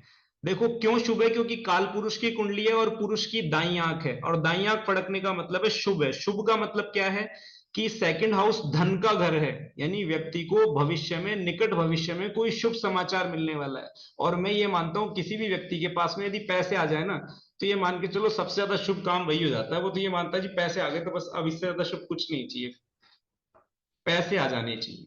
ठीक है। तो सेकंड हाउस से आपकी दाईं आंख देखी जाती है। अगर व्यक्ति अंधा है या उसके अंधेपन होने का योग है, तो ये भी आप सेकंड हाउस से देखते हैं। आपकी बोली में कोई डिफेक्ट है या आपके देखने में कोई डिफेक्ट है, कई लोग देखने में आप देखोगे तो उनकी आंखों में कोई डिफेक्ट दिखेगा, किसी के बोलने में आपको डिफेक्ट दिखाई देगा, तो ये आप सेकंड हाउस से जज कर सकते हो कि व्यक्ति के सेकंड हाउस से हम इस इवेंट को देखते हैं। ठीक है। हाँ जी अनुराग जी बताओ। सर जैसे कई बच्चों की आंख टेढ़ी मेढ़ी होती है सर, या फिर धैर्यपन होता है। वो सेकंड हाउस ओके। है ना, लेकिन मल्टीपल हाउस भी एक इवेंट को बनाते हैं। अभी हमने सेकंड तक पढ़ा इसलिए हम सेकंड की बात करें। हाँ पूर्वी जी, और पूर्वी जी के साथ कौन है दूसरा भी, 1 बाय 1 करके अनम्यूट कर लो। सर दाई शुभ ही और माई में 12th हाउस आ गया, दैट्स मीन फिर वो खर्चा होगा यूं। हाँ और व्यय भी होगा और लॉस भी होगा। तो हम कहते हैं ना कुछ अशुभ होने वाला है, तो लॉस लॉस भी होगा। क्लियर हुआ। पर आप इतनी जल्दी आगे मत बढ़ो, क्योंकि कारण ये जी जी। कंफ्यूज हो जाएंगे, है ना।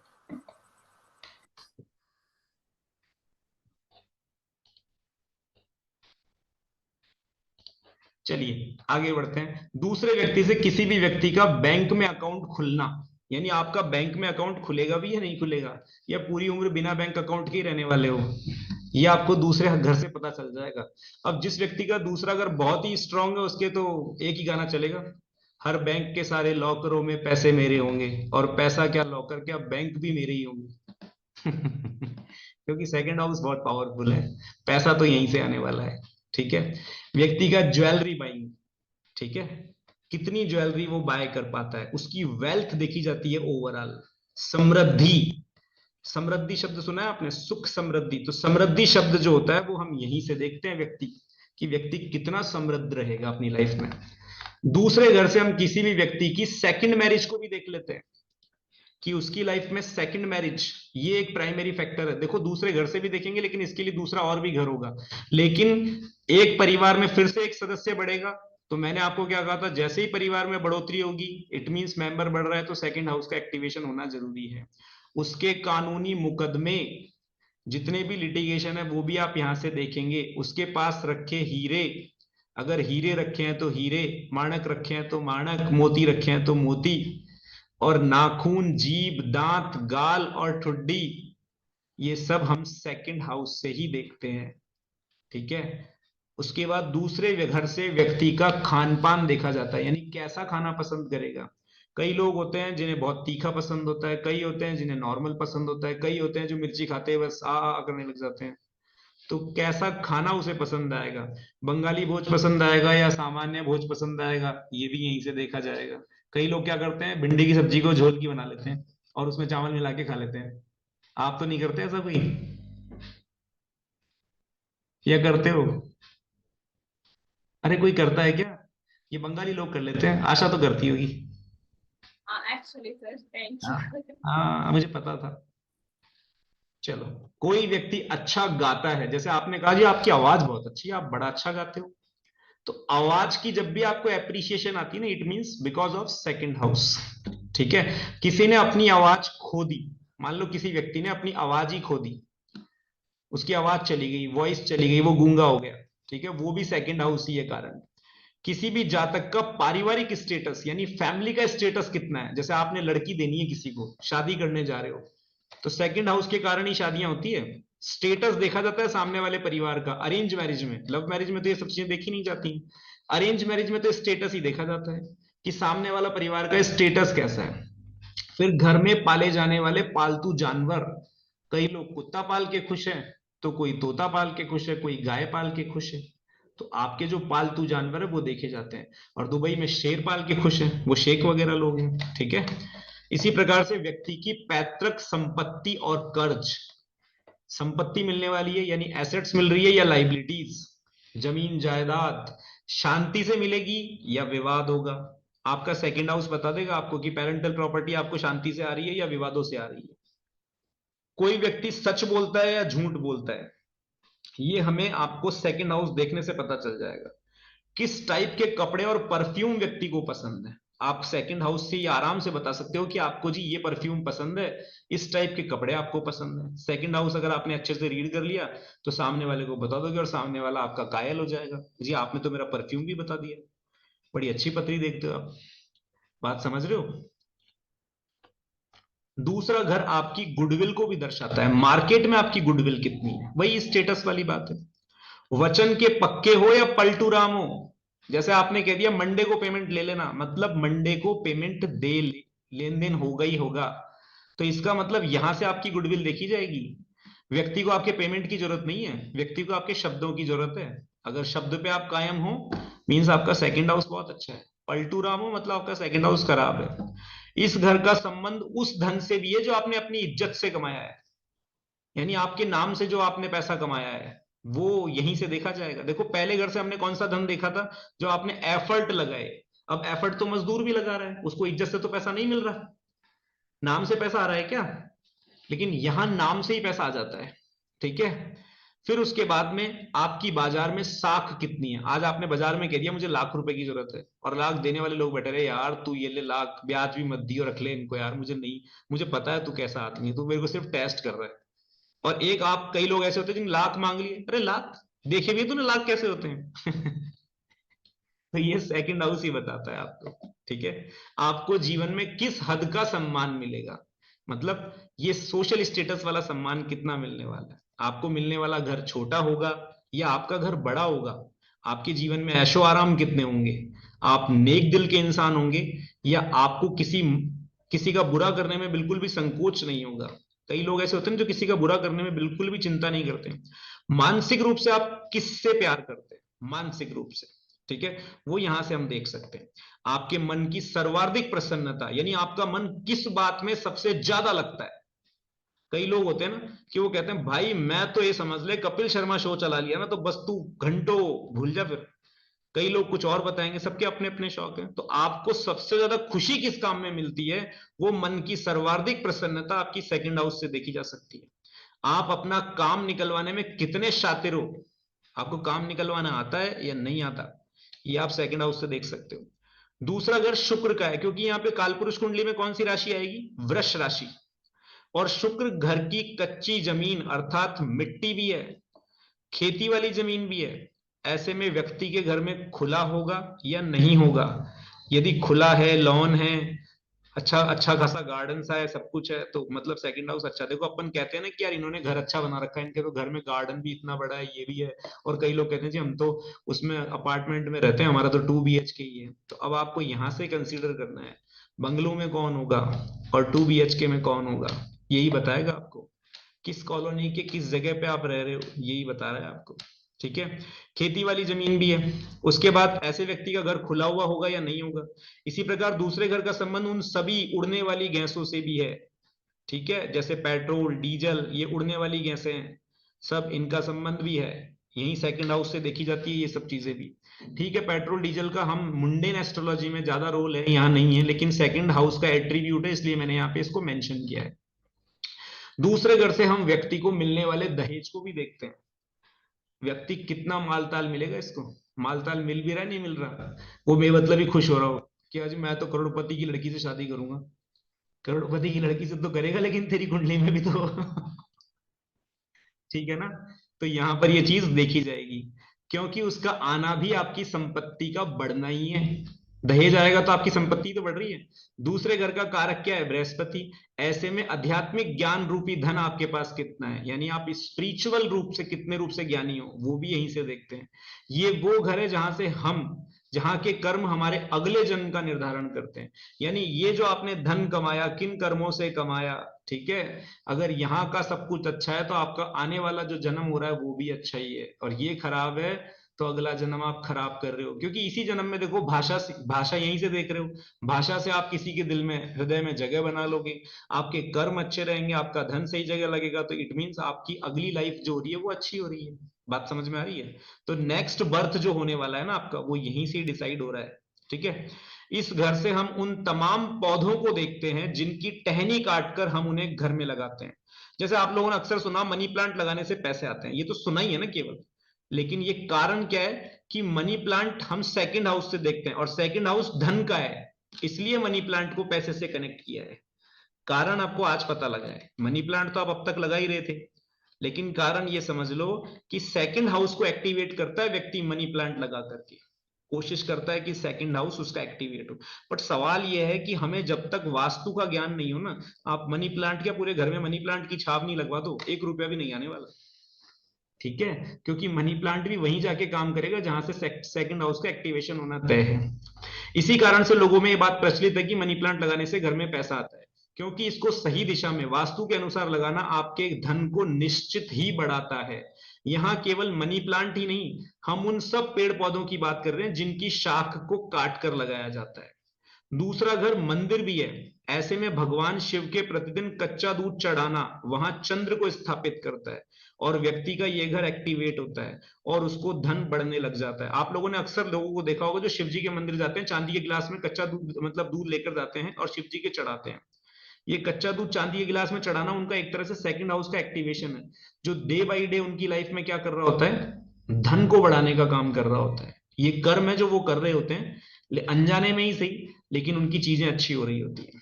ठीक है, दूसरा अगर हमारे शरीर में ललाट पर तिलक लगाने की जगह भी है, यानी जो माथे पर आप लोग तिलक लगाते हो, जैसे मैं अक्सर उपाय बताता हूं कि आप हल्दी या केसर का तिलक लगाएं, तो हल्दी या केसर का तिलक लगाओगे तो आपका सेकंड हाउस एक्टिवेट होगा। बृहस्पति वहां हमने कायम किया, और जैसे ही हमने वहां बृहस्पति कायम किया तो व्यक्ति की लाइफ में पैसा आएगा, और जब पैसा आएगा तो उसकी टेंशन कैसी होगी, कम होगी। इसलिए तिलक लगवाया जाता है। लोग सोचते हैं पता ही नहीं यार ये पंडित बनाएंगे क्या हमको। लोग नहीं जानते ना एस्ट्रोलॉजर क्या क्या बताते हैं और क्यों बताते हैं, क्योंकि लोग सिर्फ इतना ही जानते हैं। ठीक है, तो यहाँ बृहस्पति कायम होता है और बृहस्पति धन के कारक है। दिशाओं के अनुसार दूसरा घर आपके घर की उत्तर पश्चिम दिशा है, यानी नॉर्थ वेस्ट है। यदि इस दिशा में कोई दोष नहीं है ना, तो व्यक्ति को समृद्ध बनने से दुनिया की कोई ताकत नहीं रोक सकती। यदि आपके घर की नॉर्थ वेस्ट दिशा बिल्कुल दूषित नहीं है और आपकी कुंडली का सेकंड हाउस ओके है, तो आप यकीन मानना आप बहुत हद तक अपनी लाइफ में वो तमाम चीजें भोगते हो जो कभी महज लोगों के लिए सिर्फ सपना है। ठीक है, उसके बाद अगर हम बात करते हैं तो इस घर से हम किसी भी व्यक्ति का बैकअप देखते हैं। बैकअप समझते हो, जैसे व्यक्ति कहता है ना उसके पास परेशानी आई जीवन के अंदर, तो कितने लोग उसकी सहायता के लिए खड़े थे, कितने तो उसकी लैग पुलिंग कर रहे थे, और कितने कह रहे थे आप चिंता मत करो जी हम साथ खड़े हैं आपके। तो जो साथ खड़े रहने वाला भाव है ना, वो आप यहीं से देखते हो। बैकअप, सेकंड हाउस आपका बैकअप है ये।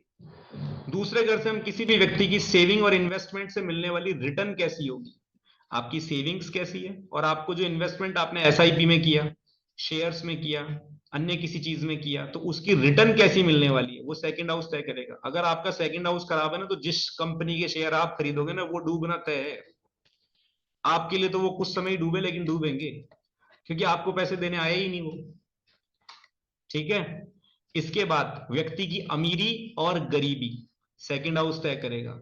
आपका घर या ऑफिस कितना सुंदर है, घर भी और ऑफिस भी सेकंड हाउस तय करेगा।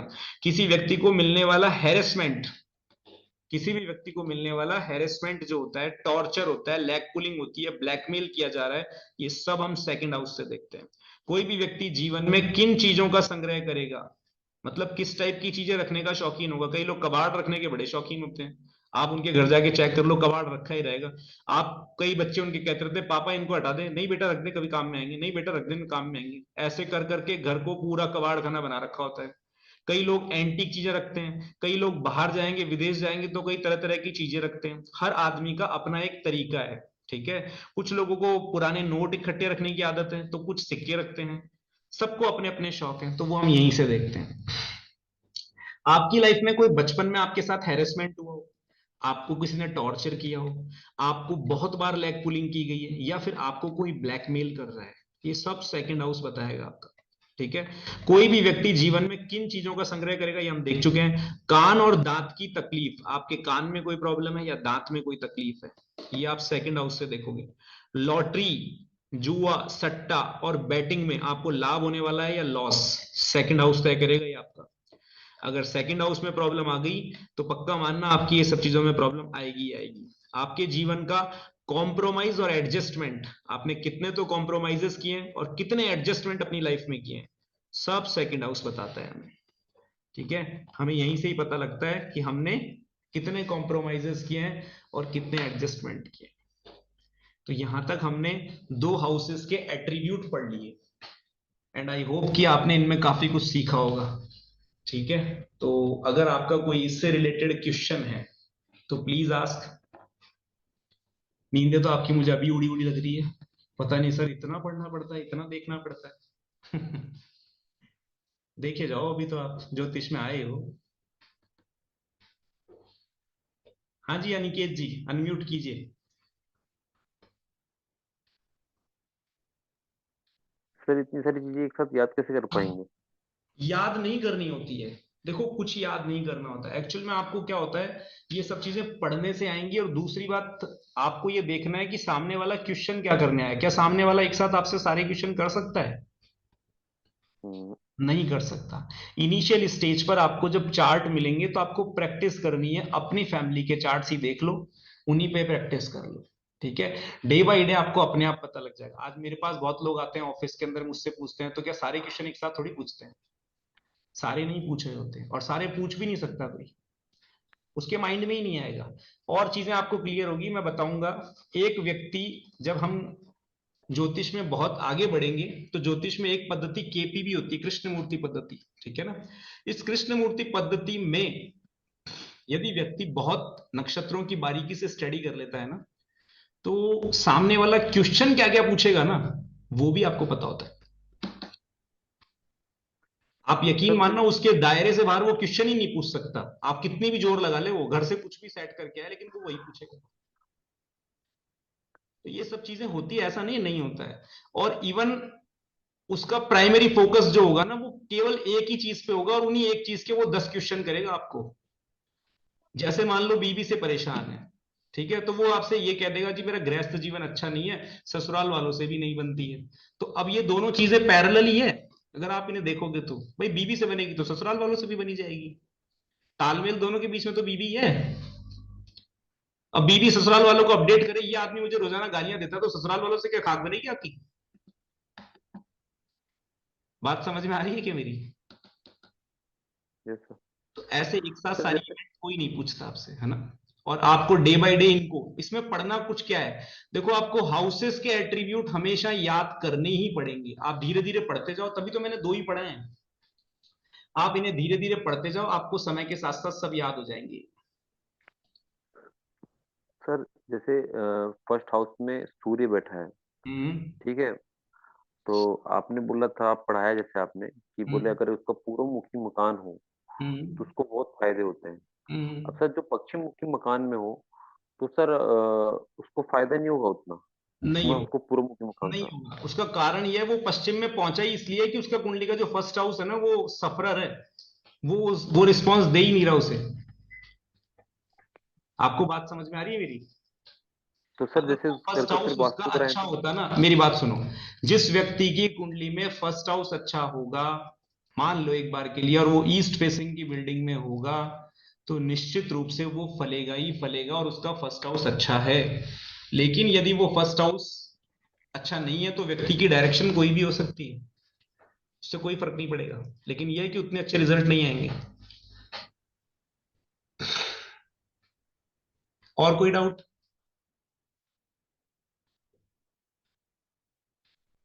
हाँ जी पूर्वी जी बताएं।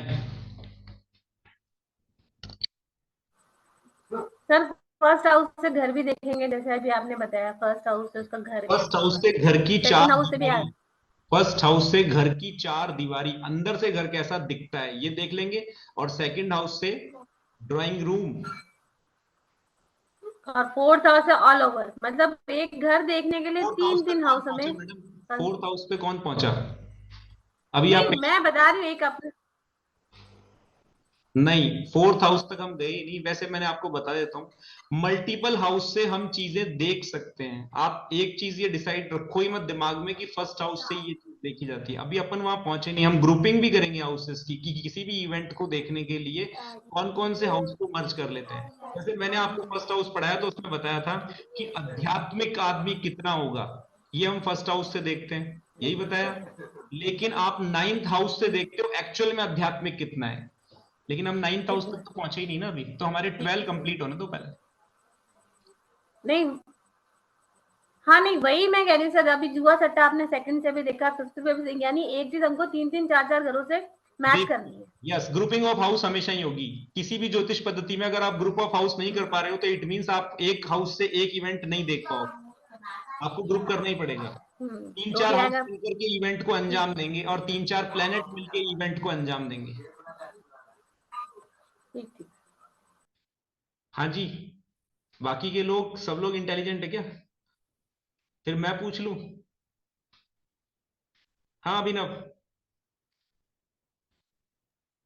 सर इट मीन्स कि जो लेवल ऑफ डिटेलिंग है वो बहुत ज्यादा है, कि फर्स्ट हाउस की भी लेवल ऑफ डिटेलिंग इतनी सारी है कि इन सारी डिटेल्स आपके दिमाग में होनी चाहिए कहीं ना कहीं, कि फर्स्ट हाउस ये सारी चीजें अपने को इंफॉर्मेशन दे सकता है, हाँ सेकंड हाउस में भी चीजें कॉमन मिलेगी। बिल्कुल बिल्कुल बिल्कुल बिल्कुल। देखो ये तो आप बिल्कुल सही कह रहे हो। वैसे मैं आपको बता देता हूँ, एक हाउस के जो एट्रीब्यूट्स है ना, कि उससे अपन क्या क्या देख सकते हैं, उस पर एक बुक लिखी जा सकती है। तो आप ये मान लो कम से कम 100 पेजेस, तो आप यकीन मानो कि आप उससे देख सकते हो, क्योंकि कुछ छूटेगा ही नहीं ना। इस एक से लेकर 12 के अंदर आपकी पूरी जिंदगी है। ज्योतिष में जब आप बहुत हद तक नीचे उतरते चले जाओगे, तो आप शाम को क्या खाने वाले हो ये बता सकते हो आप, और वो कंफर्म करेक्ट ही होगा। किंतु परंतु नहीं है यहाँ, क्योंकि कारण यह आपने प्लैनेट्स को कितना स्टडी किया। जितनी डिटेल में उतरोगे आप उतरते चले जाओ। हमें सुपरफिशियल जानना है तो हम जान ही रहे हैं, हमें बहुत डिटेल में जाना है तो हमें उनकी सारी पद्धतियों का अध्ययन करते हुए आगे बढ़ते जाना है, और फिर हम उसकी बहुत बारीकी से डिटेल कर सकते हैं। जैसे आप ऐसे समझ लो कार्डियोलॉजिस्ट है, ऐसे समझो आप, तो मोटी सी बात, और एक जो आपकी नुक्कड़ पे बैठा हुआ फिजिशियन है, ठीक है, आप दोनों को जाके कह दो सीने में दर्द है, दोनों देखेंगे। आप ये मत समझो कि दोनों नहीं देखेंगे, कि फिजिशियन आपको कह देगा नहीं नहीं भैया मैं नहीं देखता ही, वो भी देखेगा। जनरल गैस्ट्राइटिस मान के दवाई भी देगा आपको, ठीक है, लेकिन तब भी आपका पेन ठीक नहीं हो रहा है, तो फिर आपको वो क्या सजेस्ट करेगा कि भैया आप किसी कार्डियोलॉजिस्ट के पास जाओ। कार्डियोलॉजिस्ट आपकी एंजियोग्राफी कराता है, कुछ भी कराता है, उसको चेक करके बोलता है जी आपके तो स्टंट डलेगा, ठीक है। अब ये जो स्टंट है, ये पेन की नोक बराबर होते हैं, छोटे छोटे होते हैं, ठीक है ना। पेन की नोक देख लो आप, इतने से होते हैं। इस स्टंट को डालने का आपसे वो 6 लाख रुपए भी ले सकता है, 7 लाख रुपए भी ले सकता है। आपको डॉक्टर साहब यार स्टंट में खुद ही डाल लूंगा, कैन इट बी पॉसिबल? उस कला को सीखने में उसने कितने रुपए और कितना समय खर्च किया, वो इतना सा स्टंट डालने में। उसकी कार्डियोलॉजिस्ट बनने की जो यात्रा है, क्या किसी ने वो देखी? क्या उसका किसी ने वो मेहनत, वो फेज देखा? Same thing in astrology. आप इसको ऐसे समझ लो, जितनी डिटेलिंग में जाना चाहो जा सकते हो, बट जाने के लिए पढ़ना भी तो पड़ेगा ना मेरे भाई। क्या हम 2 महीने के कोर्स को करके ये मानते हैं कि हम किसी को ये भी बता देंगे, ये भी बता देंगे, ये भी बता देंगे? उतनी ही डिटेलिंग के लिए आपको उतनी मेहनत करनी है। बस आपको पता चल गया, दिशा तो आपको मिल गई, आप खुद भी बुक उठा के पढ़ोगे तो अब आप समझ जाओगे। अगर आज के बाद आप ज्योतिष की कोई बुक उठाओगे तो वो आप भी समझ जाओगे कि ये किताब हमें क्या कहना चाहिए, इसके एट्रीब्यूट क्या है, हम कैसे इवेंट को फाइंड आउट करेंगे, वो आप क्लियर कर पाओगे। लेकिन अब तक तो किताब भी हमें नहीं बता रही थी। क्लियर हुई मेरी बात? जैसे कार्डियोलॉजिस्ट ने जो पढ़ा था ना बुक्स में, आप ये मान के चलना जो उसने बुक में पढ़ा या जो उसे प्रैक्टिकल कराया ना, केस कभी वैसे आते ही नहीं है।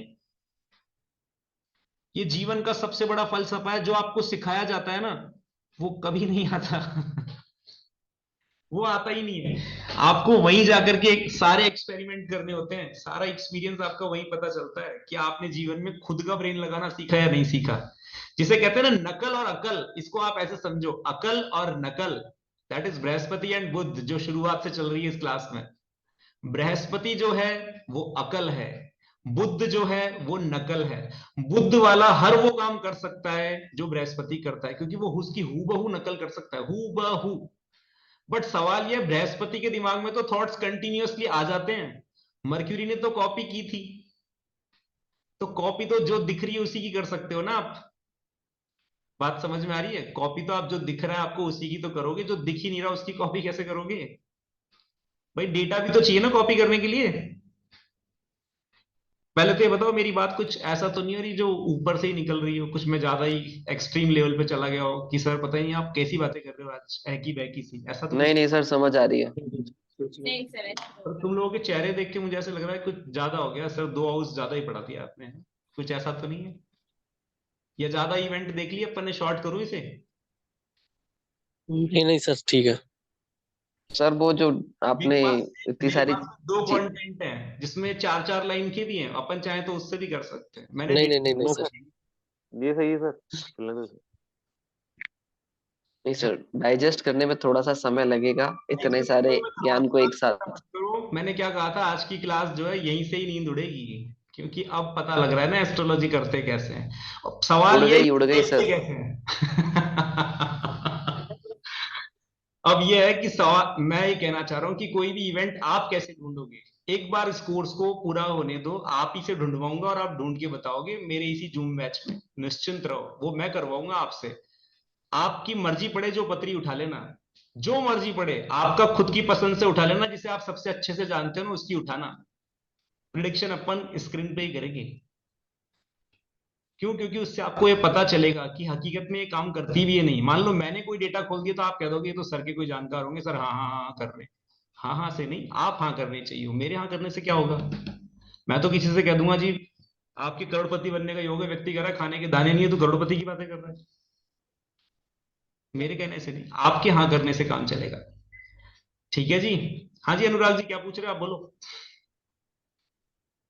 सर मैं ये पूछ रहा था, जैसे आप बता रहे थे कि कॉपी और ओरिजिनल, हम्म तो चाइना जैसे क्या करता है, हर कंट्री की कॉपी करता है।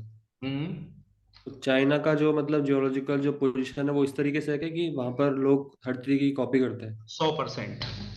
केवल एकमात्र देश है जिसमें जुपिटर की सबसे ज्यादा स्ट्रेंथ बची है, वो इंडिया ही है। आप ये नोट कर लेना।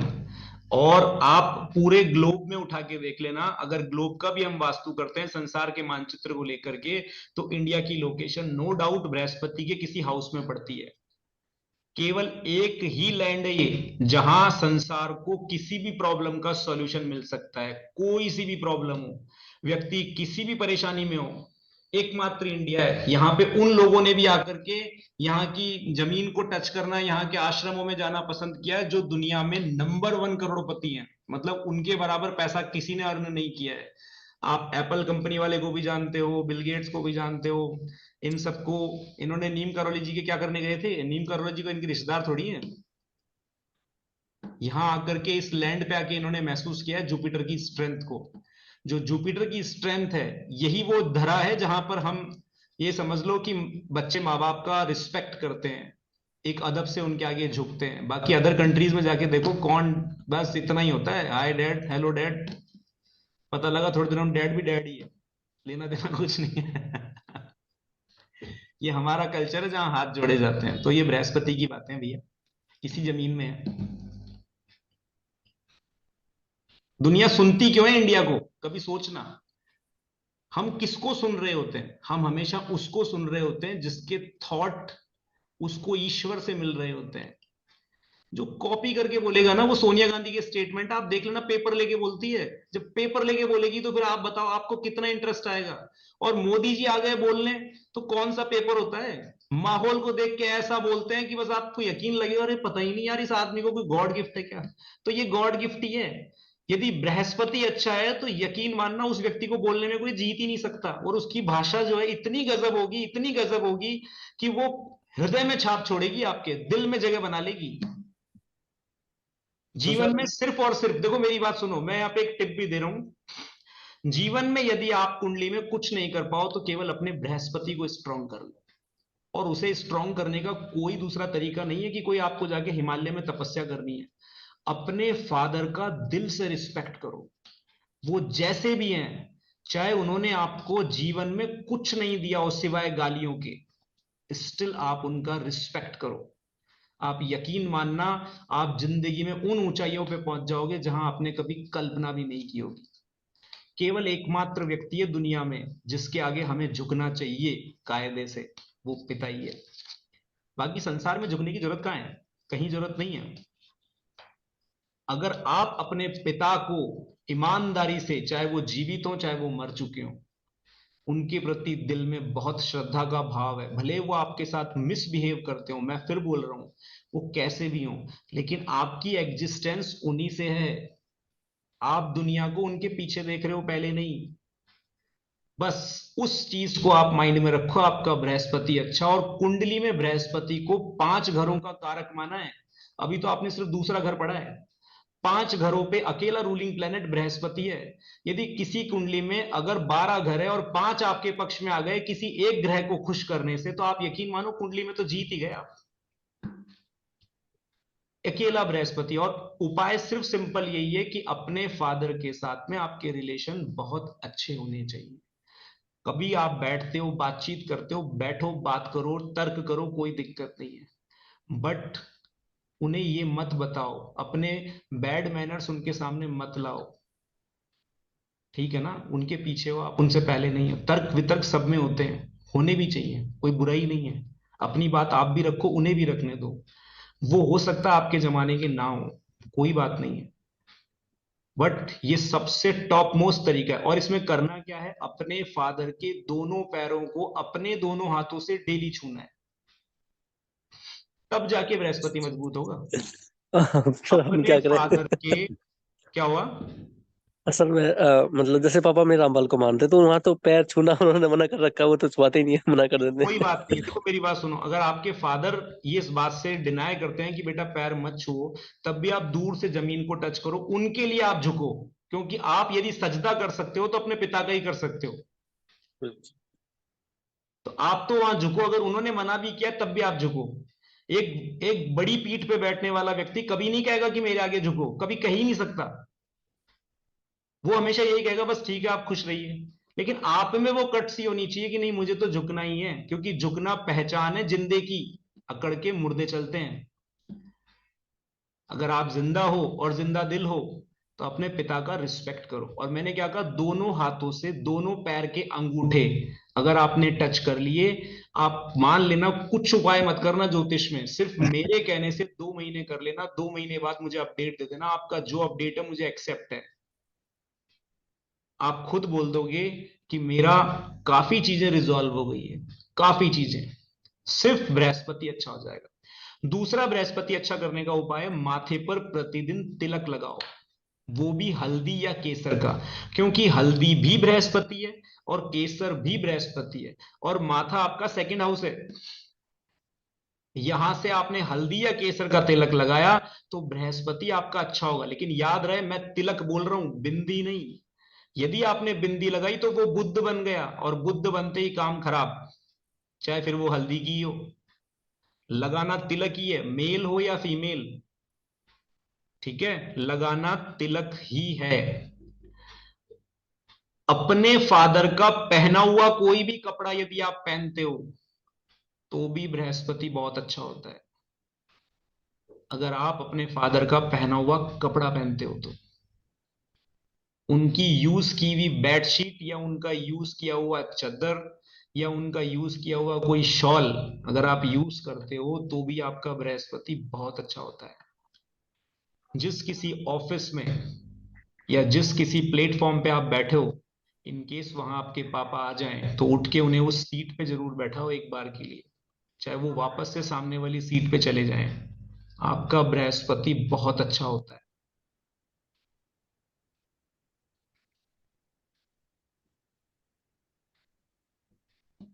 ये किसी सर किताब में उनकी नहीं पहन लिखे चेन हैं। पहने तो आप किसी किताब को पढ़ लेना, आपको दुनिया की किसी किताब में नहीं मिलेंगे जो उपाय मैं बता रहा हूं, आप पढ़ के देख लेना। ये मेरा एक्सपीरियंस है जो मैंने जुपिटर पे बहुत मेहनत की है।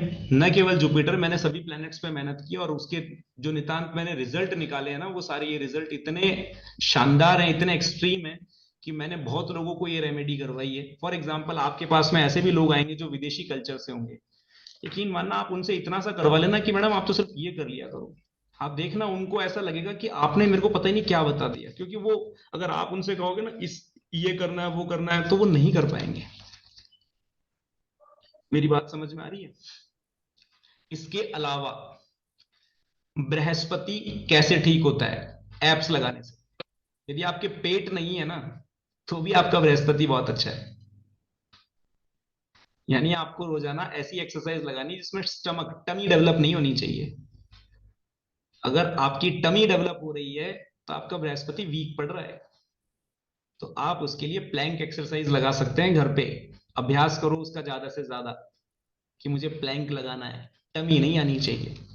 अगर टमी नहीं आएगी तो बृहस्पति बहुत अच्छा होगा, और ये बृहस्पति पूरी जिंदगी के लिए अच्छा होगा, इसको आप हल्के में मत लेना। आपकी स्क्रीन के ऊपर एक व्यक्ति आपको पढ़ा रहा है, इस व्यक्ति के लिए जितना सम्मान आपके दिल में होगा तब भी बृहस्पति बहुत अच्छा होगा। टीचर कोई भी हो सकता है वो टीचर आपकी और उसकी अंडरस्टैंडिंग मैच नहीं हुई हो सकता है आपके और उसके विचारों में बहुत मतभेद रहा हो सकता है उस टीचर ने आपको क्लास में सैकड़ों बार इंसल्ट की हो, स्टिल उस टीचर के ही ब्लेसिंग्स आपको काम आएंगे। अगर वो टीचर खुश है आपसे तो यकीन मानना आपका बृहस्पति अच्छा हो रहा है। अब टीचर को खुश करना या पिता को खुश करना, इसमें चापलूसी काम नहीं आएगी। अगर आप चापलूस हो, फ्लैटरी कर रहे हो, सिर्फ मक्खन लगा रहे हो, तो काम नहीं बनेगा। रिस्पेक्ट दिल से की जाती है। यदि दिल में रिस्पेक्ट नहीं है तो फिर मुझे लगता भी नहीं है कि वो काम आएगी। तो हृदय में रिस्पेक्ट होनी चाहिए। यहां से भी बृहस्पति बहुत मजबूत होता है। किसी भी बुजुर्ग आदमी की आपने मदद कर दी, कैसी मदद? जैसे मान लो वो मंदिर जा रहे थे, आप भी मंदिर हो, आपने उनको आगे करके दर्शन करवा दिए, ठीक है? या मंदिर के अंदर आपने थोड़ी सी सफाई कर दी, मंदिर के किसी काम में आपने अपना हाथ पैर यूज कर लिया, बृहस्पति अच्छा। कुछ नहीं कर पाते हो, नेचर से बहुत लव करते हो, तो पीपल और बरगद का पेड़ लगाने से भी बृहस्पति बहुत अच्छा होता है। पीपल और बरगद के जितने पेड़ आप लगा सकते हो मैक्सिमम लेवल पे लगाओ, आपका बृहस्पति बहुत अच्छा होगा। ये भी नहीं कर सकते हो तो पीछे बालों में एक चोटी रख लो, छोटी सी। अपने बालों में एक चोटी रखने से भी आपका बृहस्पति, विजडम बहुत अच्छी होती है यहां से आपकी, जिसमें कहते हैं ना कुशाग्र बुद्धि, कुशाग्र बुद्धि का गुण जिसमें व्यक्ति को कहते हैं तुम में कॉमन सेंस नहीं है, तो आपकी कॉमन सेंस ही बृहस्पति है। जिसको जिसको अपनी जीवन में बार बार ये सुनने को मिला हो तुम में कॉमन सेंस नहीं है, आप यकीन मानना उसके चार्ट में बृहस्पति वीक है। क्योंकि कॉमन सेंस आती ही बृहस्पति से है। मेरी बात समझ में आ रही है? तो बृहस्पति कितना इंपॉर्टेंट है अब आपको क्लियर हो रहा है? ये अकेला प्लेनेट है जो 5 घरों पे रूल करता है। आपको जीवन में धन दे सकता है, आध्यात्मिक चीजें दे सकता है, भाषा बहुत अच्छी कर सकता है। और मैं ये मानता हूं कि बचपन में किसी घर में जाकर के हम कैसे रहते हैं हमें माँ सिखाती है। जैसे माँ हमसे कहती है वहां जाए ना तो इस बात का ध्यान रखना, उदम मत करना, उनसे मांगना मत, वहां कुछ खाने की चीज ये मत लेना, वो मत लेना, फलाना मत करना। लेकिन जब बच्चा एजुकेशन कंप्लीट कर लेता है ना, तो फिर पिता उसे समझाता है, बेटा जीवन में ये काम अपने को ऐसा करना है, इनके साथ अपने को ऐसा बिहेव करना है, and that is the meaningful. वही जीवन जीने का असली रस है, क्योंकि वहां पर माँ वाली एजुकेशन काम नहीं आती, वहां बृहस्पति वाली एजुकेशन काम आती। और ज्योतिष में आप पढ़ोगे तो एक योग आएगा जिसका नाम है गज केसरी योग। ये बनता है बृहस्पति और चंद्रमा के से। चंद्रमा ही माता है और बृहस्पति पिता है। हो कृपा दृष्टि जब पेरेंट्स की, यदि अगर अपने माता पिता अगर आप पे अनुकूल हैं तो गज केसरी आपके बन ही गया। कुंडली में हो या ना हो, इससे क्या फर्क पड़ता है। माता पिता आप पे अनुकूल होने चाहिए। आप दोनों के हृदय में अपनी जगह बनाओ। अपनी आंखों में से आप किसी को रैंक दे सकते हो क्या कि मैं इस आंख से ज्यादा प्यार करता हूं, इससे कम।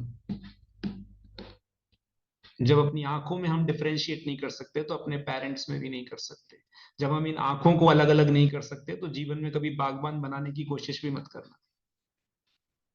पढ़ लिख तो आप बहुत जाओगे, विद्वान तो आप बहुत बन जाओगे, पैसे भी बहुत कमा लोगे, ठीक है, पर ये चीज कभी नहीं आएगी। उन दो लोगों के मिलन के बाद ही आप हो। आपकी एग्जिस्टेंस उन दो लोगों से ही है, उनके साथ चीटिंग नहीं। दुनिया ही बहुत है यार, उनको छोड़ देना। वो आपसे बहुत उम्मीद करते हैं, बहुत। और वो उम्मीद ये नहीं करते हैं कि आप उन्हें कुछ दो, बस यही करते हैं कि आप कम से कम अच्छे संस्कारों पे चलो, उनका नाम और उनके परिवार का नाम कभी खराब ना हो, ऐसा काम मत करो। तो यहां हमने जाना बृहस्पति के एट्रीब्यूट। अब मैं रिकॉर्डिंग करता हूं स्टॉप, ठीक है, फिर करते हैं आपकी और बातें।